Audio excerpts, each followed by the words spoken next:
A service of KIBMradio.com, the Internet's home for an all old-time radio.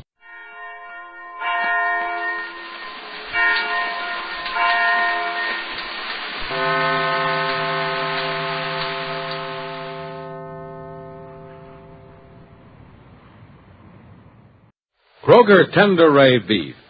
No other beef so fresh can be so tender. Presents Hearts in Harmony, transcribed. Ladies, answer me this. It's a grand thrill, isn't it, to hear the family say, "Gee, Mom, this beef is sure good." Well, that's what you'll hear when you serve Kroger quality beef. It's delicious, it's tender, it's juicy. Yes, Kroger quality beef is a wonderful treat for those wonderful people who come home to you each night, your family.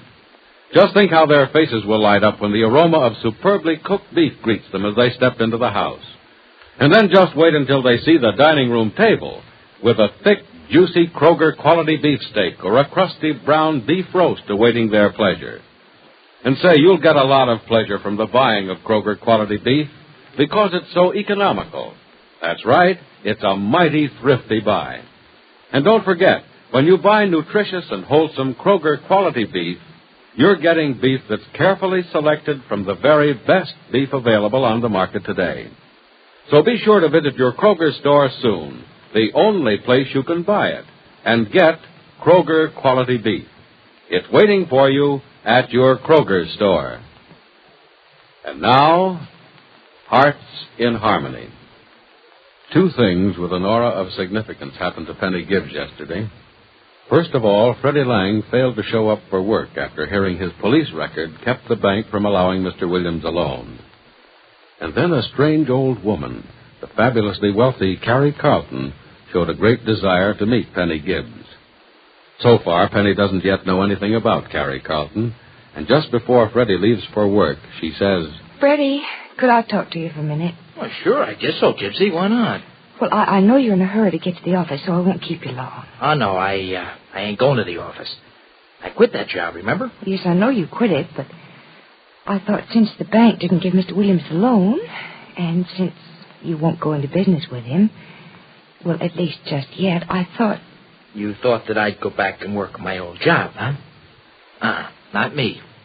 Well, now, look, Freddie, yesterday you said it was probably a good thing that you weren't going in with Mr. Williams right away, because they need you at Jed's office. Yeah, I know I said that, Gypsy, but then I got to thinking it over, and I figured that I didn't like the job down there at the office no more, so I called it quits for good.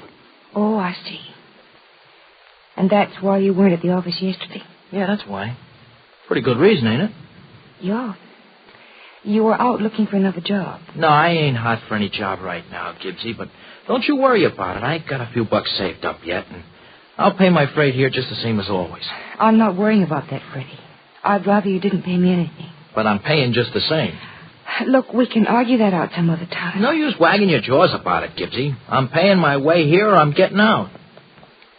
Or is that what you want me to do, maybe? Get out. Freddie Lang, you know I don't want that. Okay, then quit beefing, because I'm kicking in a couple of bucks a week here to keep the old homestead from rotting away. All right, Freddie. Okay, if you'll do something for me. Sure. Well, what can I do for you?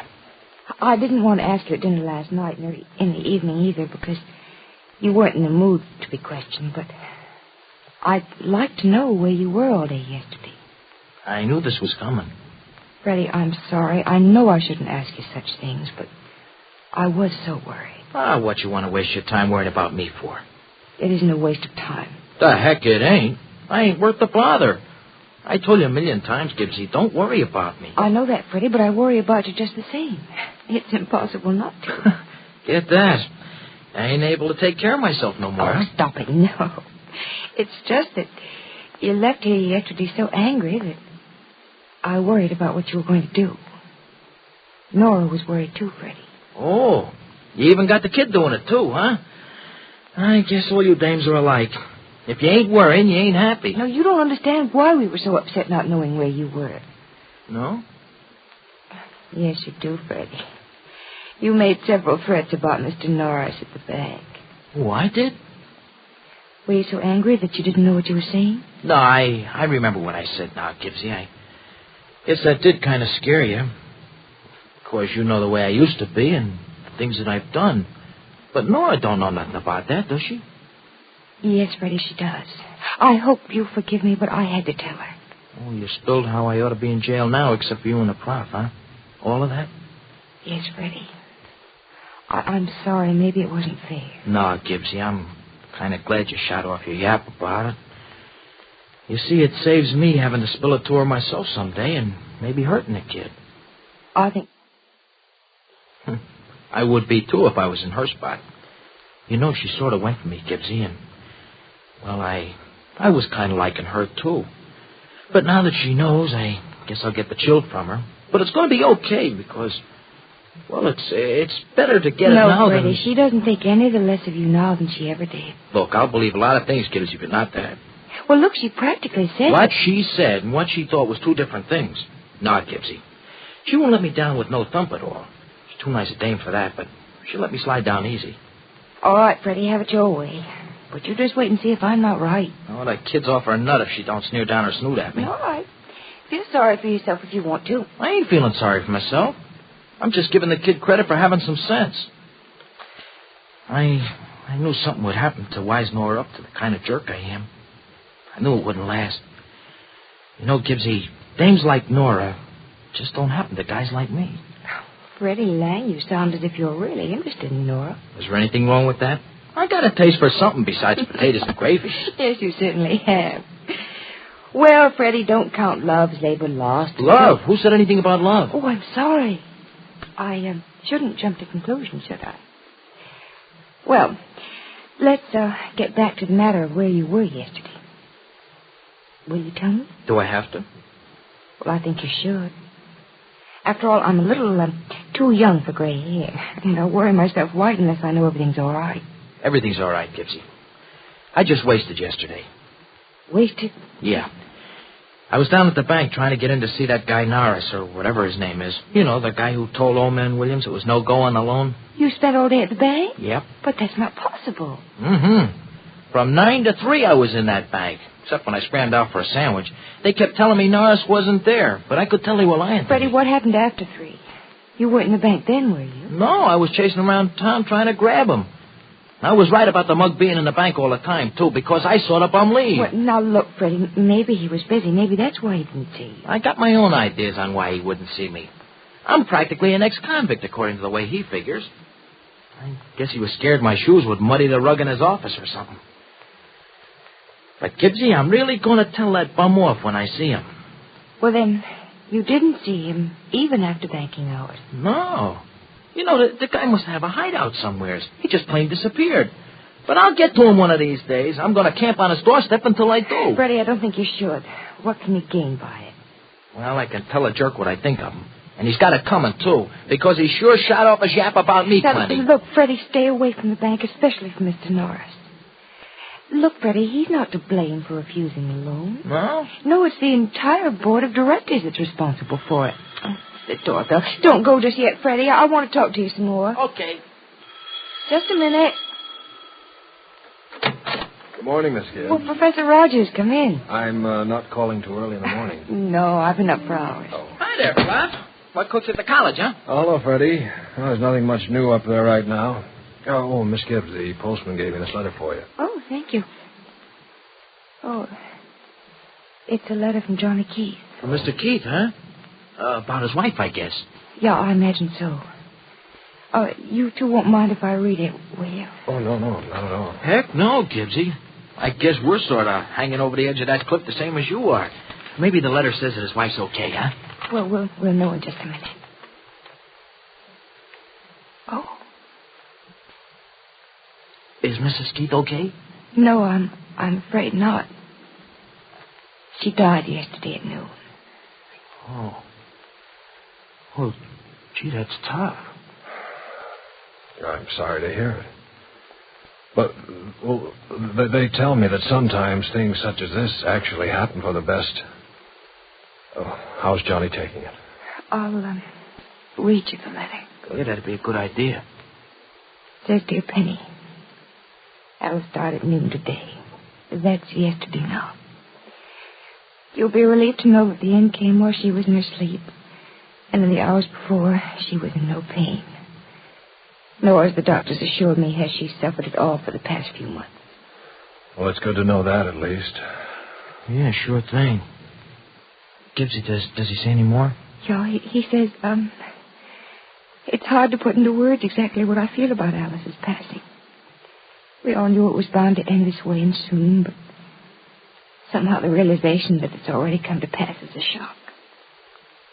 I guess all of us hope against hope at times such as this. There is one consolation. One fact that should make Alice's death anything but sad. Had she lived, she would have lived in constant pain, and somehow or other, pain is more merciless than death. Well, I guess it's a good thing that she did die, huh? Though I guess that ain't exactly the right way to look at it. Well, sometimes it is, Freddie. Maybe this is one of those times. Miss Gibbs, is Johnny all right? Oh, he seems to be Professor Rogers. He finishes the letter this way. I know you'll understand when I say there's a strange feeling of relief now that it's all over.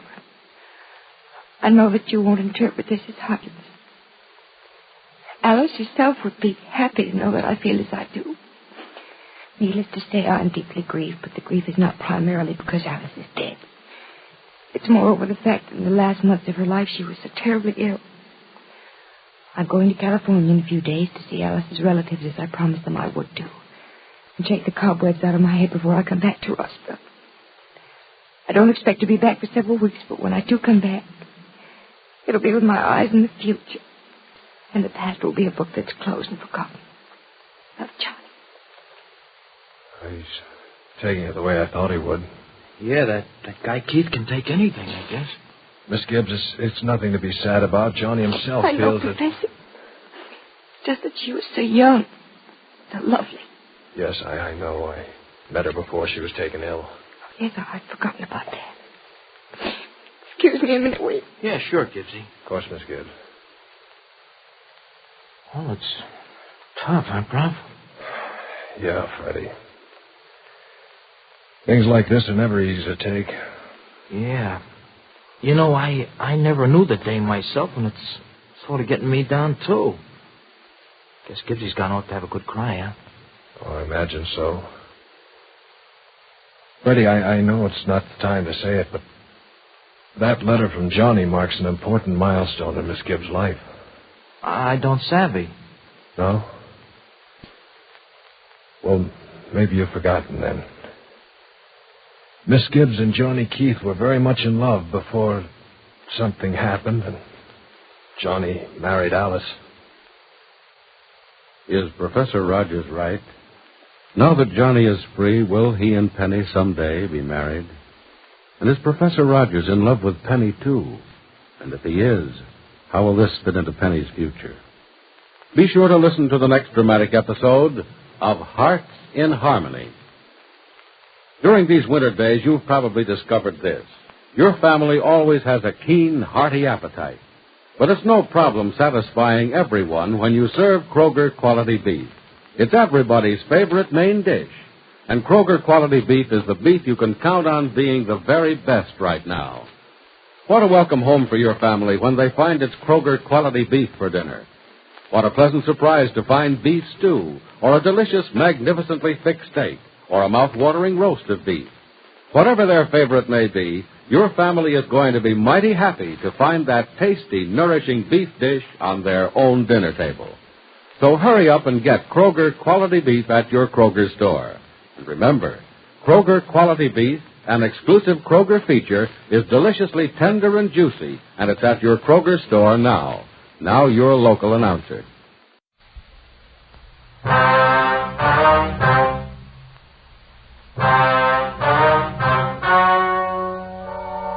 The story you are about to hear is true. The names have been changed to protect the innocent. Fatima Cigarettes. Best of all king-size cigarettes brings you Dragnet.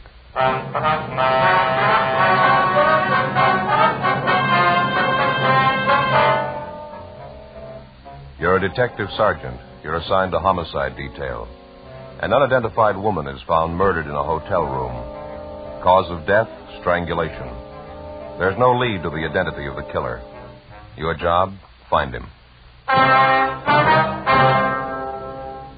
The latest Fatima sales report shows thousands and thousands of king-size cigarette smokers are switching to Fatima. For the month of October, coast-to-coast actual figures show Fatima sales are up 110%, or more than double. Fatima, best of all king-size cigarettes. Definitely the best quality in its class, but the same price as the cigarette you're now smoking.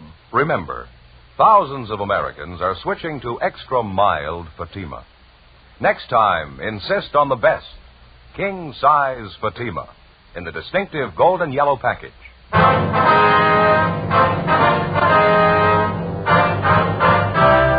Dragnet, the documented drama of an actual crime. For the next 30 minutes, in cooperation with the Los Angeles Police Department, you will travel step by step on the side of the law through an actual case transcribed from official police files. From beginning to end, from crime to punishment, Dragnet is the story of your police force in action. It was Tuesday, October 27th. It was cold in Los Angeles. We were working the day watch out of homicide. My partner's Ben Romero. The boss is Thad Brown, chief of detectives. My name's Friday. It was 1:35 p.m. when we got to the old Central Jail building, 3rd floor, the crime lab. How you doing, Lee? Hi, Ben. Joe? How's it going? Did you check the stuff yet? Yeah, most of it. Come on back here. Okay. Well, this is all of it. Did you find anything we can get a lead out of? Nothing too good, no. I don't think you could identify it from what we've got here. The morgue post the body yet? Yeah, just this morning.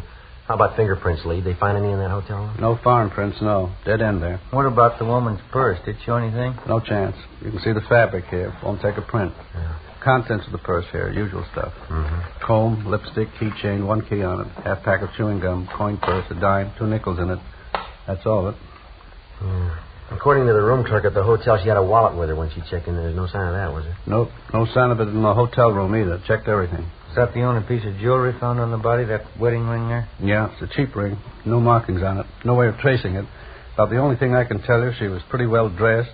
That's an expensive bag there. Yeah. Sure not a cheap dress either. Same for a coat and shoes. They cost some money, too. How about labels on any of that stuff? One on the coat. Yeah? You can see right here. Benworth Department Store, Los Angeles. Coat's fairly new. They might be able to give you something on it. Yeah, maybe. The people at the hotel, got anything there? Well, it could have been better, Lee. The woman checked in last night around 8 o'clock. She registered as John Ross and wife, L.A. Anyone see the man with it? No, nobody. Room clerk says the woman came in alone. She said her husband was out parking the car, so she registered for both of them. Mm-hmm. Clerk said he left the desk a few minutes after that. Figures the man must have come in sometime while he was gone. Nobody on duty at the desk after midnight. He could have left the hotel any time after that without being seen. She registered at 8 p.m. The coroner says she died about 10:30. You're not even sure there was a man with her, are you? Yeah, the woman who was registered next door to the murder room, she told us she heard a man and a woman arguing. It was about 10 o'clock. Said it got pretty loud. No idea who the woman really was, huh? I suppose that John Ross and wife business doesn't mean anything. That's pretty doubtful. About all we got to go on is the physical description from the coroner. She was a small woman, 5'1", 99 1/4 pounds, wasn't that it, Ben? Yeah. Brown hair, blue eyes, about 31, 32 years old. We got her prints off to Washington. Got any ideas? We figured maybe it could be a psycho killer. How'd you figure? The coroner's report listed strangulation as the cause of death. Yeah? Whoever did it made sure her neck was broken. At approximately 6 o'clock that morning in the second-floor room of a downtown hotel, the body of an unidentified woman was found murdered. Preliminary investigation failed to reveal the true identity of the victim or the killer. As far as physical evidence was concerned, there wasn't much to go on. The deep bruises on her neck and throat, along with the crushed vertebrae at the base of her skull, indicated a savage attack. 1:55 p.m. Through the label on the dead woman's coat, we traced the garment to a department store where it had been purchased, but they had no record on it. It was a cash purchase, and the salesgirl couldn't remember the customer. Investigation during the next 2 days failed to turn up any leads. We showed a morgue picture of the victim to bartenders, waitresses, parking lot attendants in the vicinity of the hotel. They couldn't identify her. We rechecked tenants and employees at the hotel. That got us nothing. Thursday, 5:48 p.m.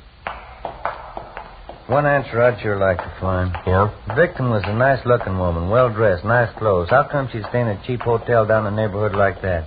It doesn't jibe for my money. Well, that's hard to say. Sure got me stopped. 2 days leg work and we're no play. Well, we might be in better shape when we get that kickback from Washington. I sure hope so. Go ahead.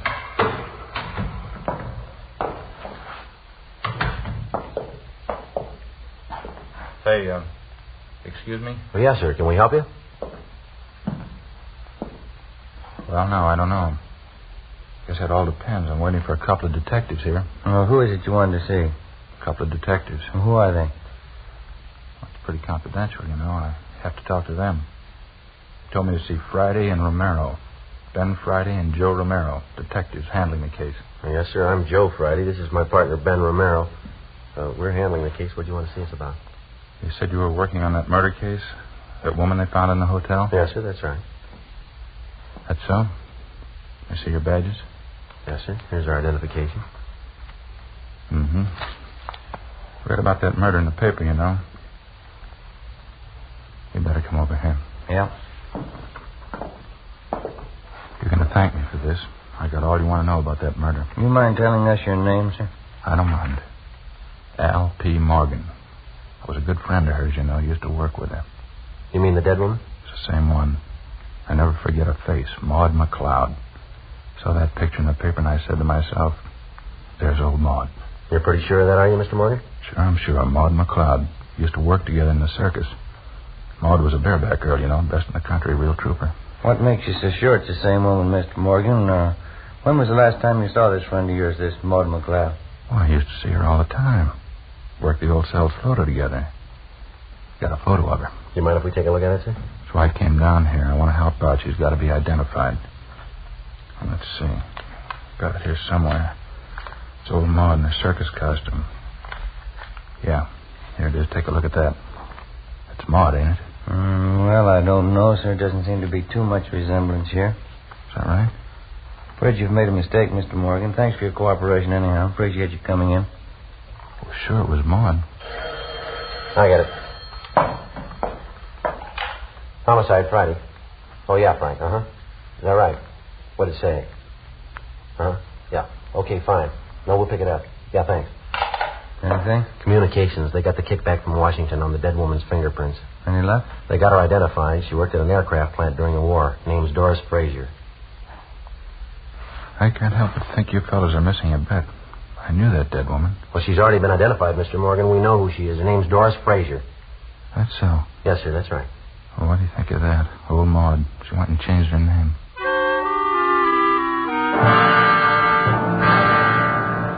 Thursday, 6:35 p.m. Ben and I went down the hall to communications and got a copy of the kickback from Washington. The murder victim was identified as Doris Eileen Frazier. She applied for a position as a typist at the Eagle Aircraft Plant in Burbank in 1942. Next morning, we checked the personnel office at the plant, and we found that Doris Frazier had been employed as a typist from 1942 to 1944. In going over her application, we found her last known address listed as 7346 Oakdale Avenue. Her application stated she was single, with no previous employment, with no known relatives. We could uncover no further information on the girl. We drove across town to the Oakdale Avenue address, a large apartment building in a better-than-average neighborhood. The manager told us that Doris Frazier had lived there up to 8 months before. He said that a few weeks before she moved, she was married to a tall, dark-haired man, but he was unable to remember his name. The manager also told us that the newly married couple apparently began having trouble from the day that they were married. We checked the next forwarding address, a boarding house for women in the south end of the city. Ben and I interviewed the woman in charge, a Mrs. Frances Watson. We talked to her back in the kitchen of the boarding house while she polished a set of silverware. I saw that picture in the paper. I didn't connect it with Doris, though. She was a much prettier girl when she lived here. You say she left here about 18 months ago, Miss Watson? Yes, maybe a little more. Might be closer to 2 years. I'd have to check my rent receipts to be sure. Did you happen to know anything about the Frazier girl, Miss Watson? I mean, did you know much about her personal life at all? Well, of course, I always insist on references. Any good boarding house does, you know. Doris was a nice girl in many ways. Of course, she had her shortcomings. I suppose we all do. When she first came here, she seemed like such a nice girl, and then she started to go downhill. I just don't know what got into her. Well, how do you mean, ma'am? Was she in some kind of trouble? Well, of course, when she first came here, we didn't know it, but she was married. This is a home for single girls, and we have our rules and regulations just like any other respectable place. Yes, ma'am, we understand. Well, as we came to find out later, Doris wasn't only married, but she was fighting with her husband. I understand he wasn't much at all. She was thinking of getting a divorce, as a matter of fact. Well, did you ever meet her husband, Miss Watson? No, I never did. I suppose it's just as well I didn't. I understand that Doris left him after they'd been married only a few months. Mm-hmm. Do you know what his name is, ma'am? No, I have no idea. Doris always used a maiden name when she was with me. Then you never saw this man, Miss Watson? He never came to the house here? No, I didn't say I never saw him. I said I didn't meet him. Yes, there was once when he came to the house to see Doris. And what was the occasion? You mind telling us about it? Oh, it was most unpleasant, I can tell you that. Let me see now. Yes, Doris had been here about 6 months. Even by that time, I was beginning to see the real side of the girl. No character, Sergeant. No character at all. It shows up every time. Yes, ma'am. I wonder if you'd go on, please. Well, as I was saying, it was after about 6 months when this man brought Doris home late one night, about midnight, I'd say. Upset the whole house. How was that, ma'am? The two of them, this man and Doris, they stood right out there in the hall, had a terrible quarrel. The language, it was dreadful. The top of their lungs, too. My husband went out to quiet them down, but the man left before he had a chance to calm him down. He upset the whole house. Uh-huh. Now, this man that the Fraser woman was arguing with, you're sure that was her husband? Well, as sure as I can be. That's what Doris told me, anyway, the day after. I called her in and told her I just couldn't tolerate behavior like that. It upset her quite a bit, I remember. She cried, said it wouldn't happen again. That's when she told me she was trying to get a divorce. Is that what the big argument was about? Would you know that? Yes, she said she wanted a divorce. Her husband didn't. He wanted her back with him. Certainly is sad the way some people mix up their lives. Yes, ma'am. By any chance, did you get a good look at this man, husband, I mean? Well, he was tall and had dark hair. That's about all I remember. He was well-dressed, too. I see. When Doris Fraser left here, Mrs. Watson, did she leave a forwarding address with you? No, she didn't. I haven't any idea where she moved. What kind of work was she doing while she was living here? Do you have any idea where she was employed? Yes, that was one of the references she gave me. Furniture company. Down on Venice Boulevard, if I remember correctly. I have the address in my record book. Certainly is unfortunate, the whole thing. Yes, ma'am, it is. He even tried to talk to her before she left. Sat her down and talked to her for a whole afternoon. I guess it was just a waste of time. How's that, ma'am? Trouble with her husband. Terrible thing.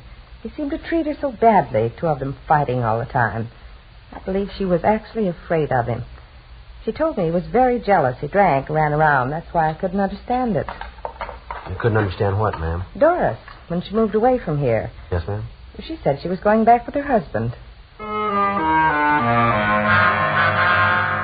The landlady, Frances Watson, gave us the address of the furniture store where the murder victim had been employed, and we drove down to check with the personnel manager, a Mr. Collins. He said that Doris Fraser had been fired from her job 10 months before. He said she'd been let go because she was constantly late for work and that she got into the habit of asking for salary advances too often. Collins also told us that he'd heard about the trouble between the Fraser woman and her husband. He said he'd seen the husband in the store several times when he came to call for his wife. He identified the husband as Stephen Arnold. The description was approximately the same, a tall, well-dressed man, dark hair, heavy build. The personnel manager gave us the last known address they had on the victim. The following morning, we checked it out, an apartment hotel in the East Wilshire area. She was still registered there, together with her husband, Stephen Arnold, but the desk clerk told us that Arnold hadn't been living there for the past 3 months. He had no idea where Arnold had moved. He didn't know where he worked. While the desk clerk stood by, Ben and I went upstairs and checked the apartment. Anything, Joe? No, nothing. Nothing in the bedroom. Like Lee says, she goes in for nice clothes, about all I can figure. Well, what you got there? I see it lying on the desk here. Looks like she started a letter and didn't get to finish it. What's it say there? Well, it's dated October 23rd. That's over a week ago. It says, Dear George, I've been meaning to write to you before, but that's all. That's as far as she got. George. First time we've run into that name on this deal. Makes more than one man in her life. Yeah, there's a couple of more letters here. They're all addressed to her, unopened. Let's see. All we can go by are the return addresses. Telephone bill, ad from a woman's store, postcard, another ad. Here's something. Santa Monica postmark. Yeah. Check the name on that return. Yeah. Stephen Arnold. 12:35 p.m. We called the office and checked Stephen Arnold through R&I. He had no criminal record. The return address, which he'd listed on the envelope of the letter to his wife, was 10826 Pacific Front Boulevard. We located it on the beach just below Santa Monica. It was a small hamburger stand owned and operated by the dead woman's husband. No, I haven't seen Doris for a couple months anyway. Why? I understand you had an apartment with your wife in the East Wilshire neighborhood. Is that right, Mr. Arnold? Yeah, that's right. Mind telling us why you left? No, I don't mind. Want to move closer to my work, that's all. I The place was way too far out. Well, how is it your wife didn't move with you, sir? She wanted to stay close to town. Doesn't care for the beach much. Bad for his sinus, I guess. Well, did you have an argument with your wife, Arnold? Some kind of a disagreement? Is that one of the reasons you moved? Yeah, you might call it that. We're getting a divorce. That's so. Yeah, it was the best thing all the way around. Did nothing but fighting and scrapping the last year anyway. We decided to call it quits. Will you excuse me a minute? I got to put some cold drinks in this cooler here. Yeah, go right ahead. Would either of you care for a cold drink? No, no thanks. Coke, maybe? No, thanks. Did you get the divorce from your wife, Mr. Arnold? Yeah, that's right. I'm divorcing her. Why do you want to know? You remember that last time you saw your wife, the exact date, I mean? No, I don't think I remember that. Been at least 3 months, I'll say that much. You spend most of your time down here at the beach, do you, Mr. Arnold? Yeah, that's right. I get into town once or twice a month. Are you sure you would like a Coke? No, thanks. I think I'll have one myself, if you don't mind. Sure, I got a cold one here. Water sure is cold. How about last Tuesday night, sir? You happened to be in town that night? Oh, last time was 2-3 weeks ago anyway. Went in to see a show. I was working here last Tuesday night. Work every night except Monday. It's the only night I'm closed up. Uh-huh. Is there anyone who can vouch for that? I don't think I get this. Why do you want to know? Well, is there anybody who can vouch for you? Well, sure. Half a dozen people anyway. A fellow runs a place next door. The guys in the rest of the stalls up and down the way here, they can all vouch for me. I work till 1 a.m., same as usual. Here, just a minute. Hey, Vic? Vic? Yeah, Steve. Hop over here for a minute. Something I want to talk to you about. Yeah, just a minute. Okay, Vic, thanks. He'll be right over. Hey, you fellas want a cup of coffee or anything? No, I wouldn't. Like to have change for that cigarette machine, though, if you don't mind. Oh, sure. Okay. There you are. Oh, thanks. Yes, Steve? Hey, these fellas are detectives, Vic. Guess about some kind of jam my wife got into. They want to know where I was last Tuesday night. Yeah? They want somebody to vouch for me. Sure. Did you see Mr. Arnold last Tuesday night? I was working next door. Steve was here all night.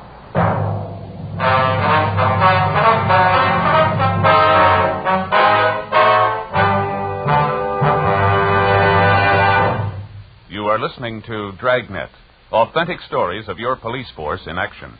Millions heard it, yet only 52 have written. Starting on Dragnet over 2 months ago, on September 20th to be exact, Fatima made a special money-back offer to more than 10 million listeners. The results? Amazing. Millions heard it, yet only 52 have written. If you smoke king-size cigarettes, listen to Fatima's famous offer. Buy a pack of Fatimas. Enjoy their extra mildness and superbly blended tobaccos. If you're not convinced Fatima is better than the king-size cigarette you're now smoking, just return the pack and the unsmoked Fatimas before December 1st, and we'll give you your money back plus postage. Fatima, Box 37, New York 1.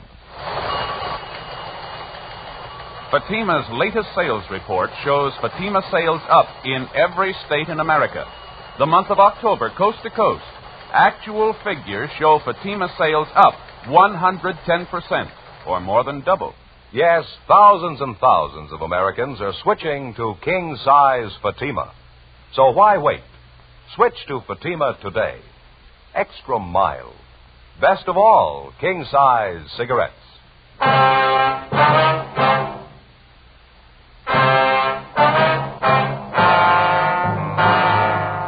Saturday, October 31st, 2 p.m. Ben and I checked with a dozen different concession operators in the neighborhood of Stephen Arnold's eating place. They all corroborated the fact that on the night his wife had met her death in a downtown hotel, Arnold had been working at his stand until 1 a.m. Despite all the previous indications that he might have been responsible for the murder of his wife, we had to eliminate him as a possible suspect. 2:20 p.m. On the way back into town, we stopped by the apartment hotel where Doris Fraser was living at the time of her murder. After checking further with the tenants and with the help in the building, we found out that the victim had been in the habit of eating most of her meals at restaurants in the immediate neighborhood. After some 2 hours of checking and running into 6 restaurants, we found a small coffee shop 4 blocks from the apartment building where one of the waitresses identified Doris Fraser's picture. Yeah, that's her, officer. Terrible picture, though. She looks so much older. About how often would you say Miss Fraser came in here, ma'am? Well, 3 or 4 times a week, I'd say. The bus stop's right out there on the corner. She'd usually have breakfast and grab the bus and go to work.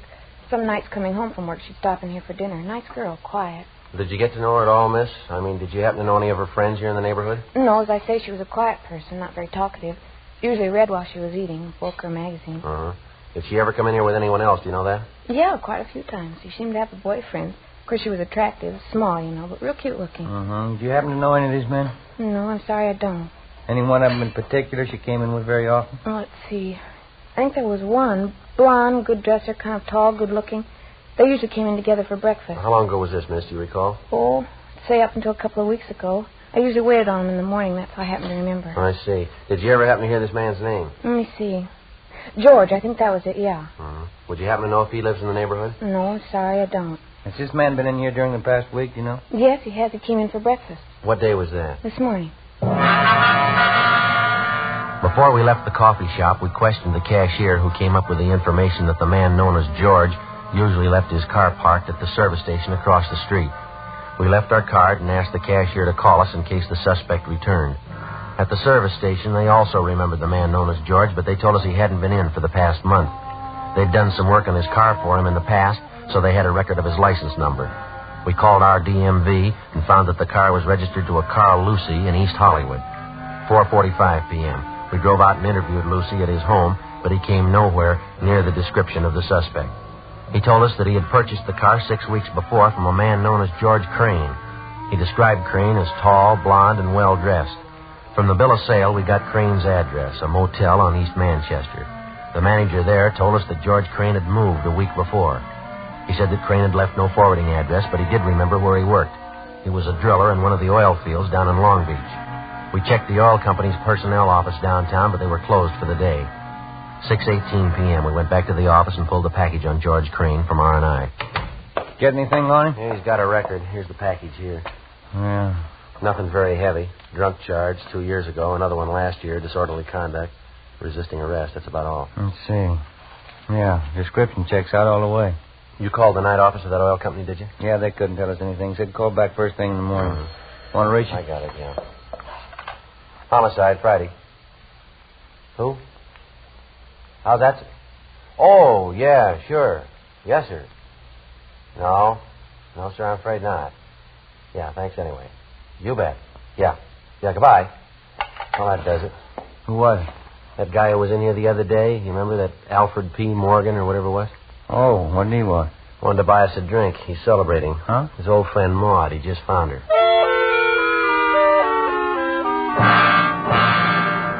8 a.m. the next morning, we checked with the personnel department of the oil company's downtown offices. They told us that George Crane was employed as a driller, that he'd been working for the company for the past 5 years, and that he had a good employment record. They told us he was on the day shift and that he was scheduled to report for work on Rig 619 at the Long Beach field at 8 o'clock that morning.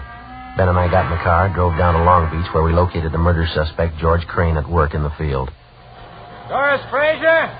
No, I'm sorry, Sergeant. I don't think I know anybody by that name. How about Doris Arnold, Mr. Crane? Would you know anybody by that name? Arnold? No, I'm afraid not. What's it all about? You own a car, do you, sir? Yeah, that's it right over there, that dark sedan. Yeah. Have you had it long? Oh, I've had it a couple of weeks. Last one I had was giving me a lot of trouble. Did you trade it in? No, I sold it to a private party. Fell out in Hollywood. You mind taking a look at this picture, Mr. Crane? Yeah. Doesn't look like anybody I know. Why, am I supposed to? We think you should, yes, sir. I don't think I'll follow you. Do you spend any time around the East Wilshire district, Crane? East Wilshire, you said? Yeah. No, I've probably been over there a couple of times. Not lately, though. How about the coffee shop on the corner of Gramercy and Marengo? You ever been in there? Not that I remember, no. Well, a waitress in that coffee shop and a cashier, too. They say they've got a pretty regular customer. He fits your description exactly. You sure you've never been in there? Well, I'm not positive. I wouldn't swear I've never been in the place. What's the difference, anyway? Well, how about that service station across the street from the coffee shop? You ever parked your car there? They ever do any work on it for you? Oh, say, I bet I know the place you're talking about. Yeah, I've been there quite a few times. Good station. They've done some good jobs on the car for me. I remember it now. Well, then I guess you remember the coffee shop. Crane? Yeah, I think I do now. Right across the street from the station, that it? Yeah, that's right. Well, what do you want to know about it? When's the last time you were in there, Crane? Well, tell you the truth, I couldn't be sure. Well, we talked to a waitress in there yesterday. She said you were in that morning for breakfast. You remember that? She's way off the track on that one, I can tell you that. I wasn't near the place yesterday morning. Well, the cashier remembers you, too. She says you were in. How about it, Crane? Look, what difference does it make? What's this thing all about, anyway? You want to take another look at this picture? Well, I told you once, I don't know the woman. I never saw her before in my life. Why don't you give it some thought? Huh? I said, why don't you give it some thought? You remembered East Wilshire. You remembered the service station. You finally remembered the coffee shop. Maybe you can remember her if you try. I tell you, I don't know her. I never saw her in my... Look, let's go in the shed where we can hear each other, huh? All right.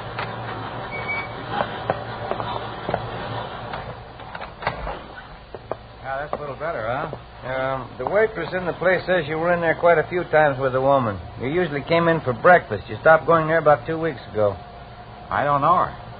What's the matter, Clint? You figure you got something to hide? I don't know what you're talking about. I don't know her. What do you figure she's got to do with me, anyway? We checked her apartment, mister. We found a letter she was writing to you. You about ready to tell us? What's a letter? That doesn't mean anything. Can't prove anything by a letter. What are you thinking, anyway? We think you're lying, Crane. We think you got a reason for it. What do you say? Doesn't prove anything. Maybe I knew her, and that doesn't mean anything at all. We think it does. Yeah? We think you killed her. That the way it looks to you? That's the way it looks. I don't think you can prove it. We're going to try. Now, how about it? Will it go any easier for me if I admit it? That's not up to us. I don't know why I did it. What am I going to give for a reason? I don't know why I killed her. I wouldn't know, Crane. Didn't really have any reason. That sounds funny, doesn't it? No reason at all. I just killed her. What am I going to tell him? If I don't have a reason, how can I ask him to let me off easy? How can I ask him? I don't know, but they'll have an answer.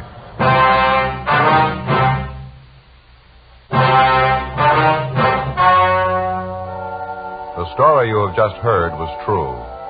The names were changed to protect the innocent. On February 8th, trial was held in Superior Court, Department 92, City and County of Los Angeles, State of California. In a moment, the results of that trial. And now, here is our star, Jack Webb. Thank you. Friends, all of us on Dragnet sincerely hope that all of you enjoyed a happy Thanksgiving. And now, for a moment, we'd like to look ahead, pass along a gift suggestion for the coming holidays. Your neighborhood dealer now has Fatimas in colorful, smart Christmas wrappers. You'll find they make a perfect gift. Fatima's extra mildness and better flavor, Fatima quality, is bound to please every king-size cigarette smoker. Remember, this holiday season, give your friends Fatima in the distinctive new Christmas carton. Fatima, best of all king-size cigarettes.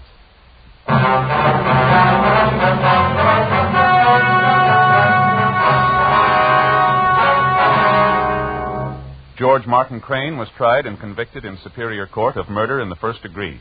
He is now serving a life term in the state penitentiary.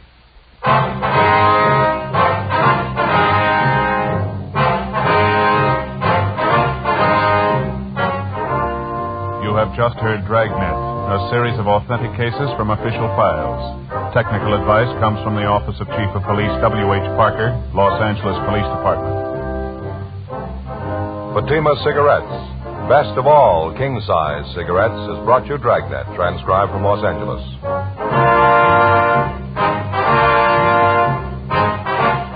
Next, Counter Spy fights international intrigue. Stay tuned to NBC.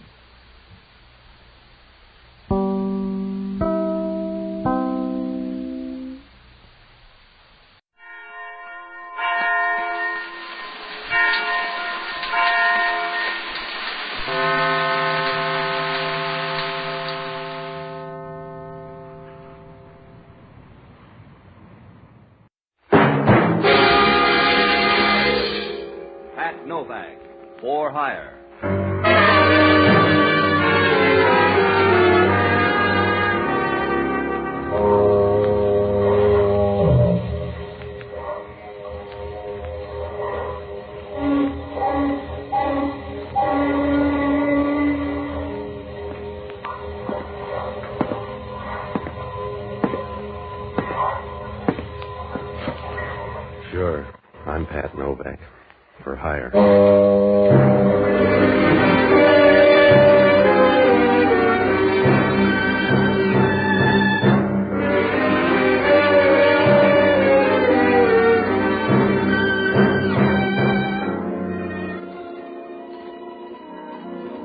That's what the sign out in front of my office says.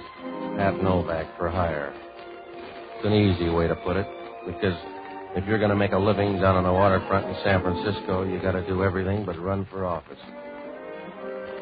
I rent boats and kick around a few scruples if the price is right. It's a living, and if anything goes wrong, you can always get your mother a visitor's pass. If you do get in trouble, you go first class all the way.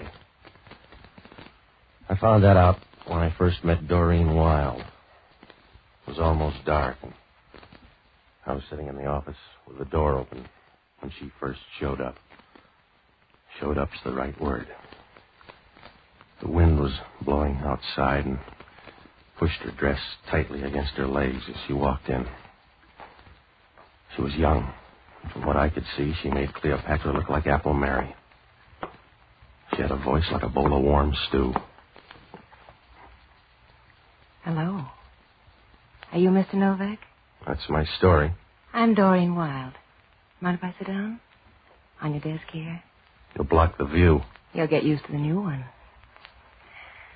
There. Now lean back and let me look at you. I want to hire you, Mr. Novak. After the look or before? You've got a power complex, darling. You know a man named Joe Candono? Well, he's a gambler out on Geary Street. Friend of yours? I don't dislike him that much. We have business connections. That's why I want to hire you. To give him some money tonight. A needy case or a bad debt? A bad debt. Candono has an IOU from my brother for $10,000. You can go from there. Not if I'm supposed to say it was a fixed game. Candono's been around a long time. Yes? That's right. There are only two kinds of gamblers in this town, honest ones and dead ones. So if your brother owes $10,000, he better pay. That's why I'm hiring you. Just pay off Candono and make sure you get the pictures. Pictures of the Grand Canyon, huh? We'll talk about my past some other time. Well, for the moment, we'll just say you're photogenic. That's right. Your brother can't get the $10,000, so Candono's shaking you down. Yes. Yeah. I'll bet you make a nice rattle. How did Candono get the pictures? My brother gave them to him. You got a charming brother. You see only his better side. Will you do the job for $100? How long's it going to take? 2 hours, maybe. You'll have to meet with my brother. To meet with your brother, $100 is coolie wages. He'll give you the information, then you can see Candono. Where do I meet your brother? Room 729, the Dixie Hotel. He'll be there about 8:30. That packing crate down on Powell Street? Your brother's a cutie. I know winos that wouldn't go in there. We'll meet you there at 8:30. Oh? You going to be there? Yeah. Do you mind? I can stand it. Do you carry a spare battery for that gleam in your eye? Your $100 covers that, too. See you at 8:30.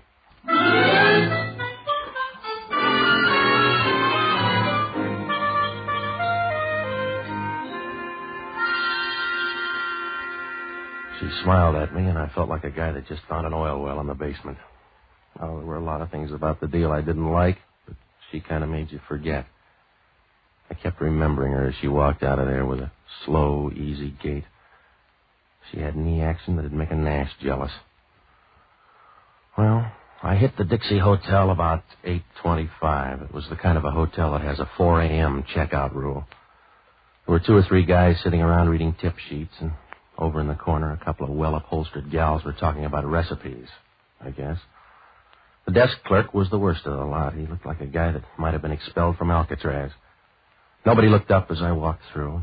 When I got to 729, I knocked. There was no answer, so I opened the door and walked in. There was a bed lamp on and a lot of smoke in the room. Through the smoke, I could pick out the committee. They were crazy about me. Come on in. Looking for someone? Yeah, but she's got a better figure than you. Close the door. No, she's not here. I'll just run along. Close the door, mister. You need the ventilation. I said close the door. Now sit down. Sit down on the bed there. You're a tough host. So I'm broken-hearted. Just be a good boy now and give it to me, huh? You got the wrong guy. You give it to me fast, mister. I don't know what you're talking about. I came up here to meet somebody. Already met him. I've run across better people in sewers. Now, look, meathead, I'm only going to say this once more, so make a copy. You got the wrong guy. You think I got something? I haven't got it. No? No, so you and your playmates swing out of here in your tails. I never saw you until 3 minutes ago, and I'm tired of the friendship already. All right. Eddie. Yeah? Go through this guy's coat. Yeah, sure. Now, wash your hands, Junior, and then put them in your own pockets. Oh. You got a favorite profile, fella? Because I'm going to put this gun on one side. Take your choice. Grab him, hold him up.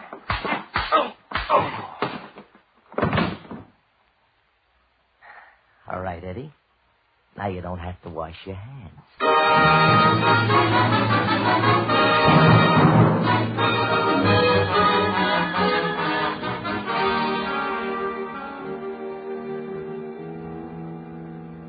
I woke up with a head the size of Rhode Island. I rolled over and tried to get up, but I was about as strong as a moth in a wind tunnel. The room was dark, and I couldn't see very well. There was a stale, musty odor. Could have been a marathon dancer's dressing room. With a little fixing up, the sort of place you wouldn't be found dead in. There was a guy lying next to me who didn't feel that way about it. One look at the guy, and I could see he was dead from the crew cut down. Somebody wrapped a towel around his throat and forgot to say when. I should have got out of there right then, but I used my brain like a bottle of medicine, a small dose every 3 hours. I stood there, looking down at him, and felt like a guy that's just rolled a 7 the second time out. A small chunk of light squeezed through the door, and I could see particles of dust settling on his face. He was lying there, straight and white-faced, with a little bit of scowl, as if he didn't like the idea. I went through his wallet and found a few bucks and some identification. Enough to prove he was Frank Wilde, Doreen's brother. Oh, it looked nice and clear. They'd done everything but pin the IOU on his shirt. Well, I couldn't wait around because when homicide got there, I was going to be as popular as a can of salmon on Friday. Homicide meant Inspector Hellman, a guy that couldn't even make the vice squad. We were as close as a piccolo and a bass trombone. I got to thinking about him and decided to get out of there. It was a good idea 5 minutes ago.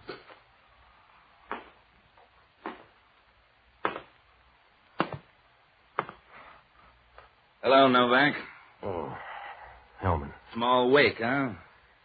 Just a few close friends. You always drop by room 729 this time of night? I got a bad memory for faces. Who's your friend?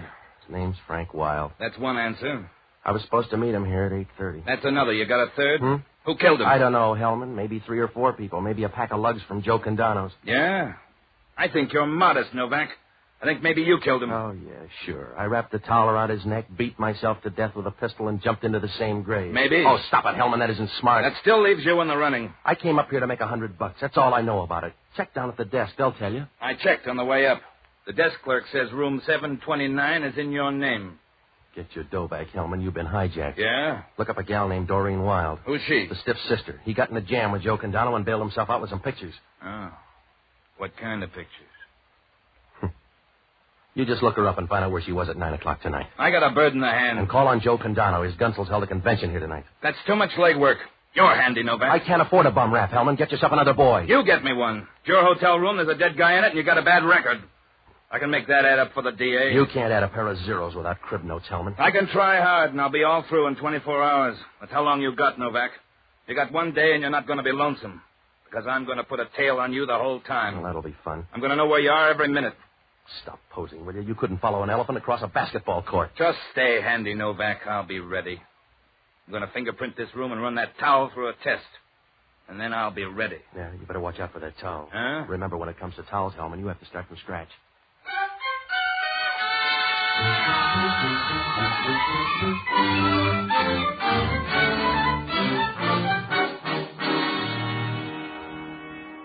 Well, when I left, Hellman was smiling like an Academy Award winner. I didn't blame him, because from my side of the road, things looked rough. From here in, he could play a pat hand and come out all right. There were only 2 other people, Joe Candono and that girl. I was real worried, so I looked up the only honest guy I know, an ex-doctor and a boozer by the name of Jocko Madigan. Well, he was all right for a guy who tries to drink all the whiskey in the world every night, only some night he's going to make it. I finally found him at the Bellevue Hotel, holed up in the hunt room. He was getting the most he could out of a bottle, old whiskey and young ideas. It was 10 o'clock, and he was carrying a bigger load than the Berlin airlift. Oh-ho!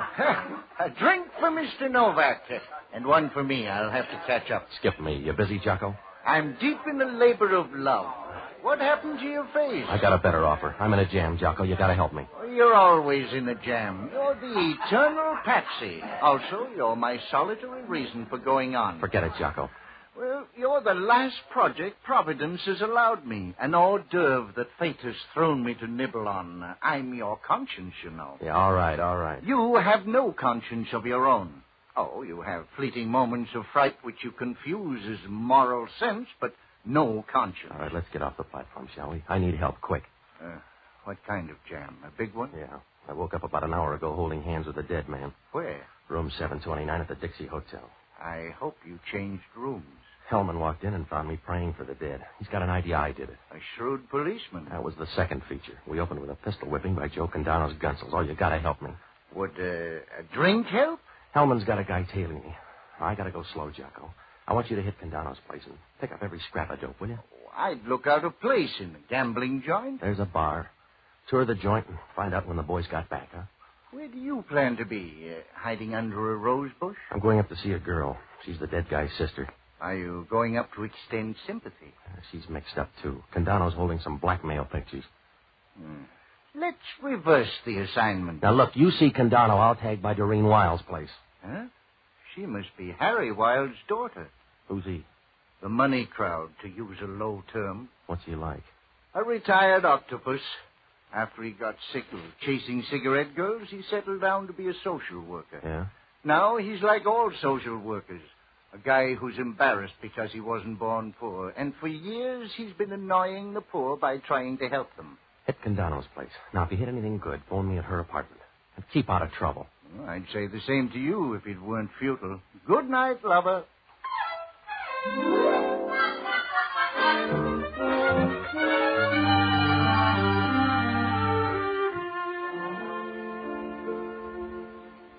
When I walked out, Geary Street was cold and deserted.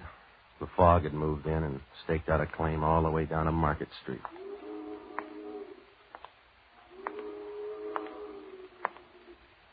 There were two Marines across the street arguing, so I didn't hear it at first. When I got out of range, I began to hear the footsteps behind me. I stopped once and the footsteps broke off. I walked on a few yards and the footsteps were right behind me. They had a familiar ring and I was sure it was either Hellman or a water buffalo. When I stopped and waited, Hellman walked up. You're out late, Novak. What happened to that tail? Did he ask for more dough? I put our best man on it. Where are you going? Well, now, I'll bet you get some real good answers on that question. Where you going, smart boy? Doreen Wiles' apartment. Yeah, why? To find out where she was at 9 o'clock tonight? It won't do you any good. Why? Coroner's report. The guy got knocked off about 7 o'clock tonight. Well, he took a long time dying. That towel was a joke. If he wasn't strangled, he would have been red-faced. He wasn't. Oh, well, now, let me guess, Hellman. He died of lingering malaria. Yeah, he was poisoned. That means he was dead when you brought him in. Oh, that changes things, doesn't it? A little. Don't let me keep you, Novak. I'm busy anyway. Yeah? Yeah. Checking your alibi for 7 o'clock.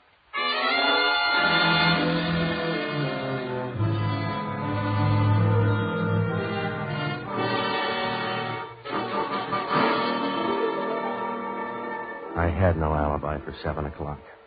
That was right after the girl left my office. Oh, I might be able to dig up a witness, but I wasn't sure. It's like asking a horse if he's going to win the Derby. Well, the questions were piling up, so I dropped by Doreen Wiles' apartment. I began to wonder. It was right next door to Candono's place. When she opened the door, I found out what the right kind of breakfast food will do. She was wearing a slack suit without much slack, and she was swinging slightly in a warm, slow way. Well, if there was any rhythm there, it's the kind you hear 1,000 miles down the Amazon. And when she said hello, you knew it was all chemistry. Hello, Mr. Novak. I missed you at room 729. This'll do just as well. Come in. Yeah. You're wearing your face a different style. Yeah, Candono's boys didn't like it the old way. I like it. I like it very much. Yeah, what happened to you tonight? Frank was supposed to pick me up. He didn't come by. I see. Your brother finally showed up at the hotel. Oh, yeah? Yeah. He paid off that IOU. Is that a quaint way of telling me he's dead? I suppose. Oh, don't sob so loud. You'll wake the neighbors. You know by this time that to me Frank was a poor excuse at best. Nothing more. Besides, I knew he was dead. Father's down there now identifying the body. Just for the record, who has those pictures now? Candono, I suppose? His boys piled me tonight looking for something. I got the idea it wasn't my Social Security number. Oh, you've had a busy evening. Yeah, they're going to book me for Frank's murder. Just call me Patsy. You need a drink then, darling? It can wait.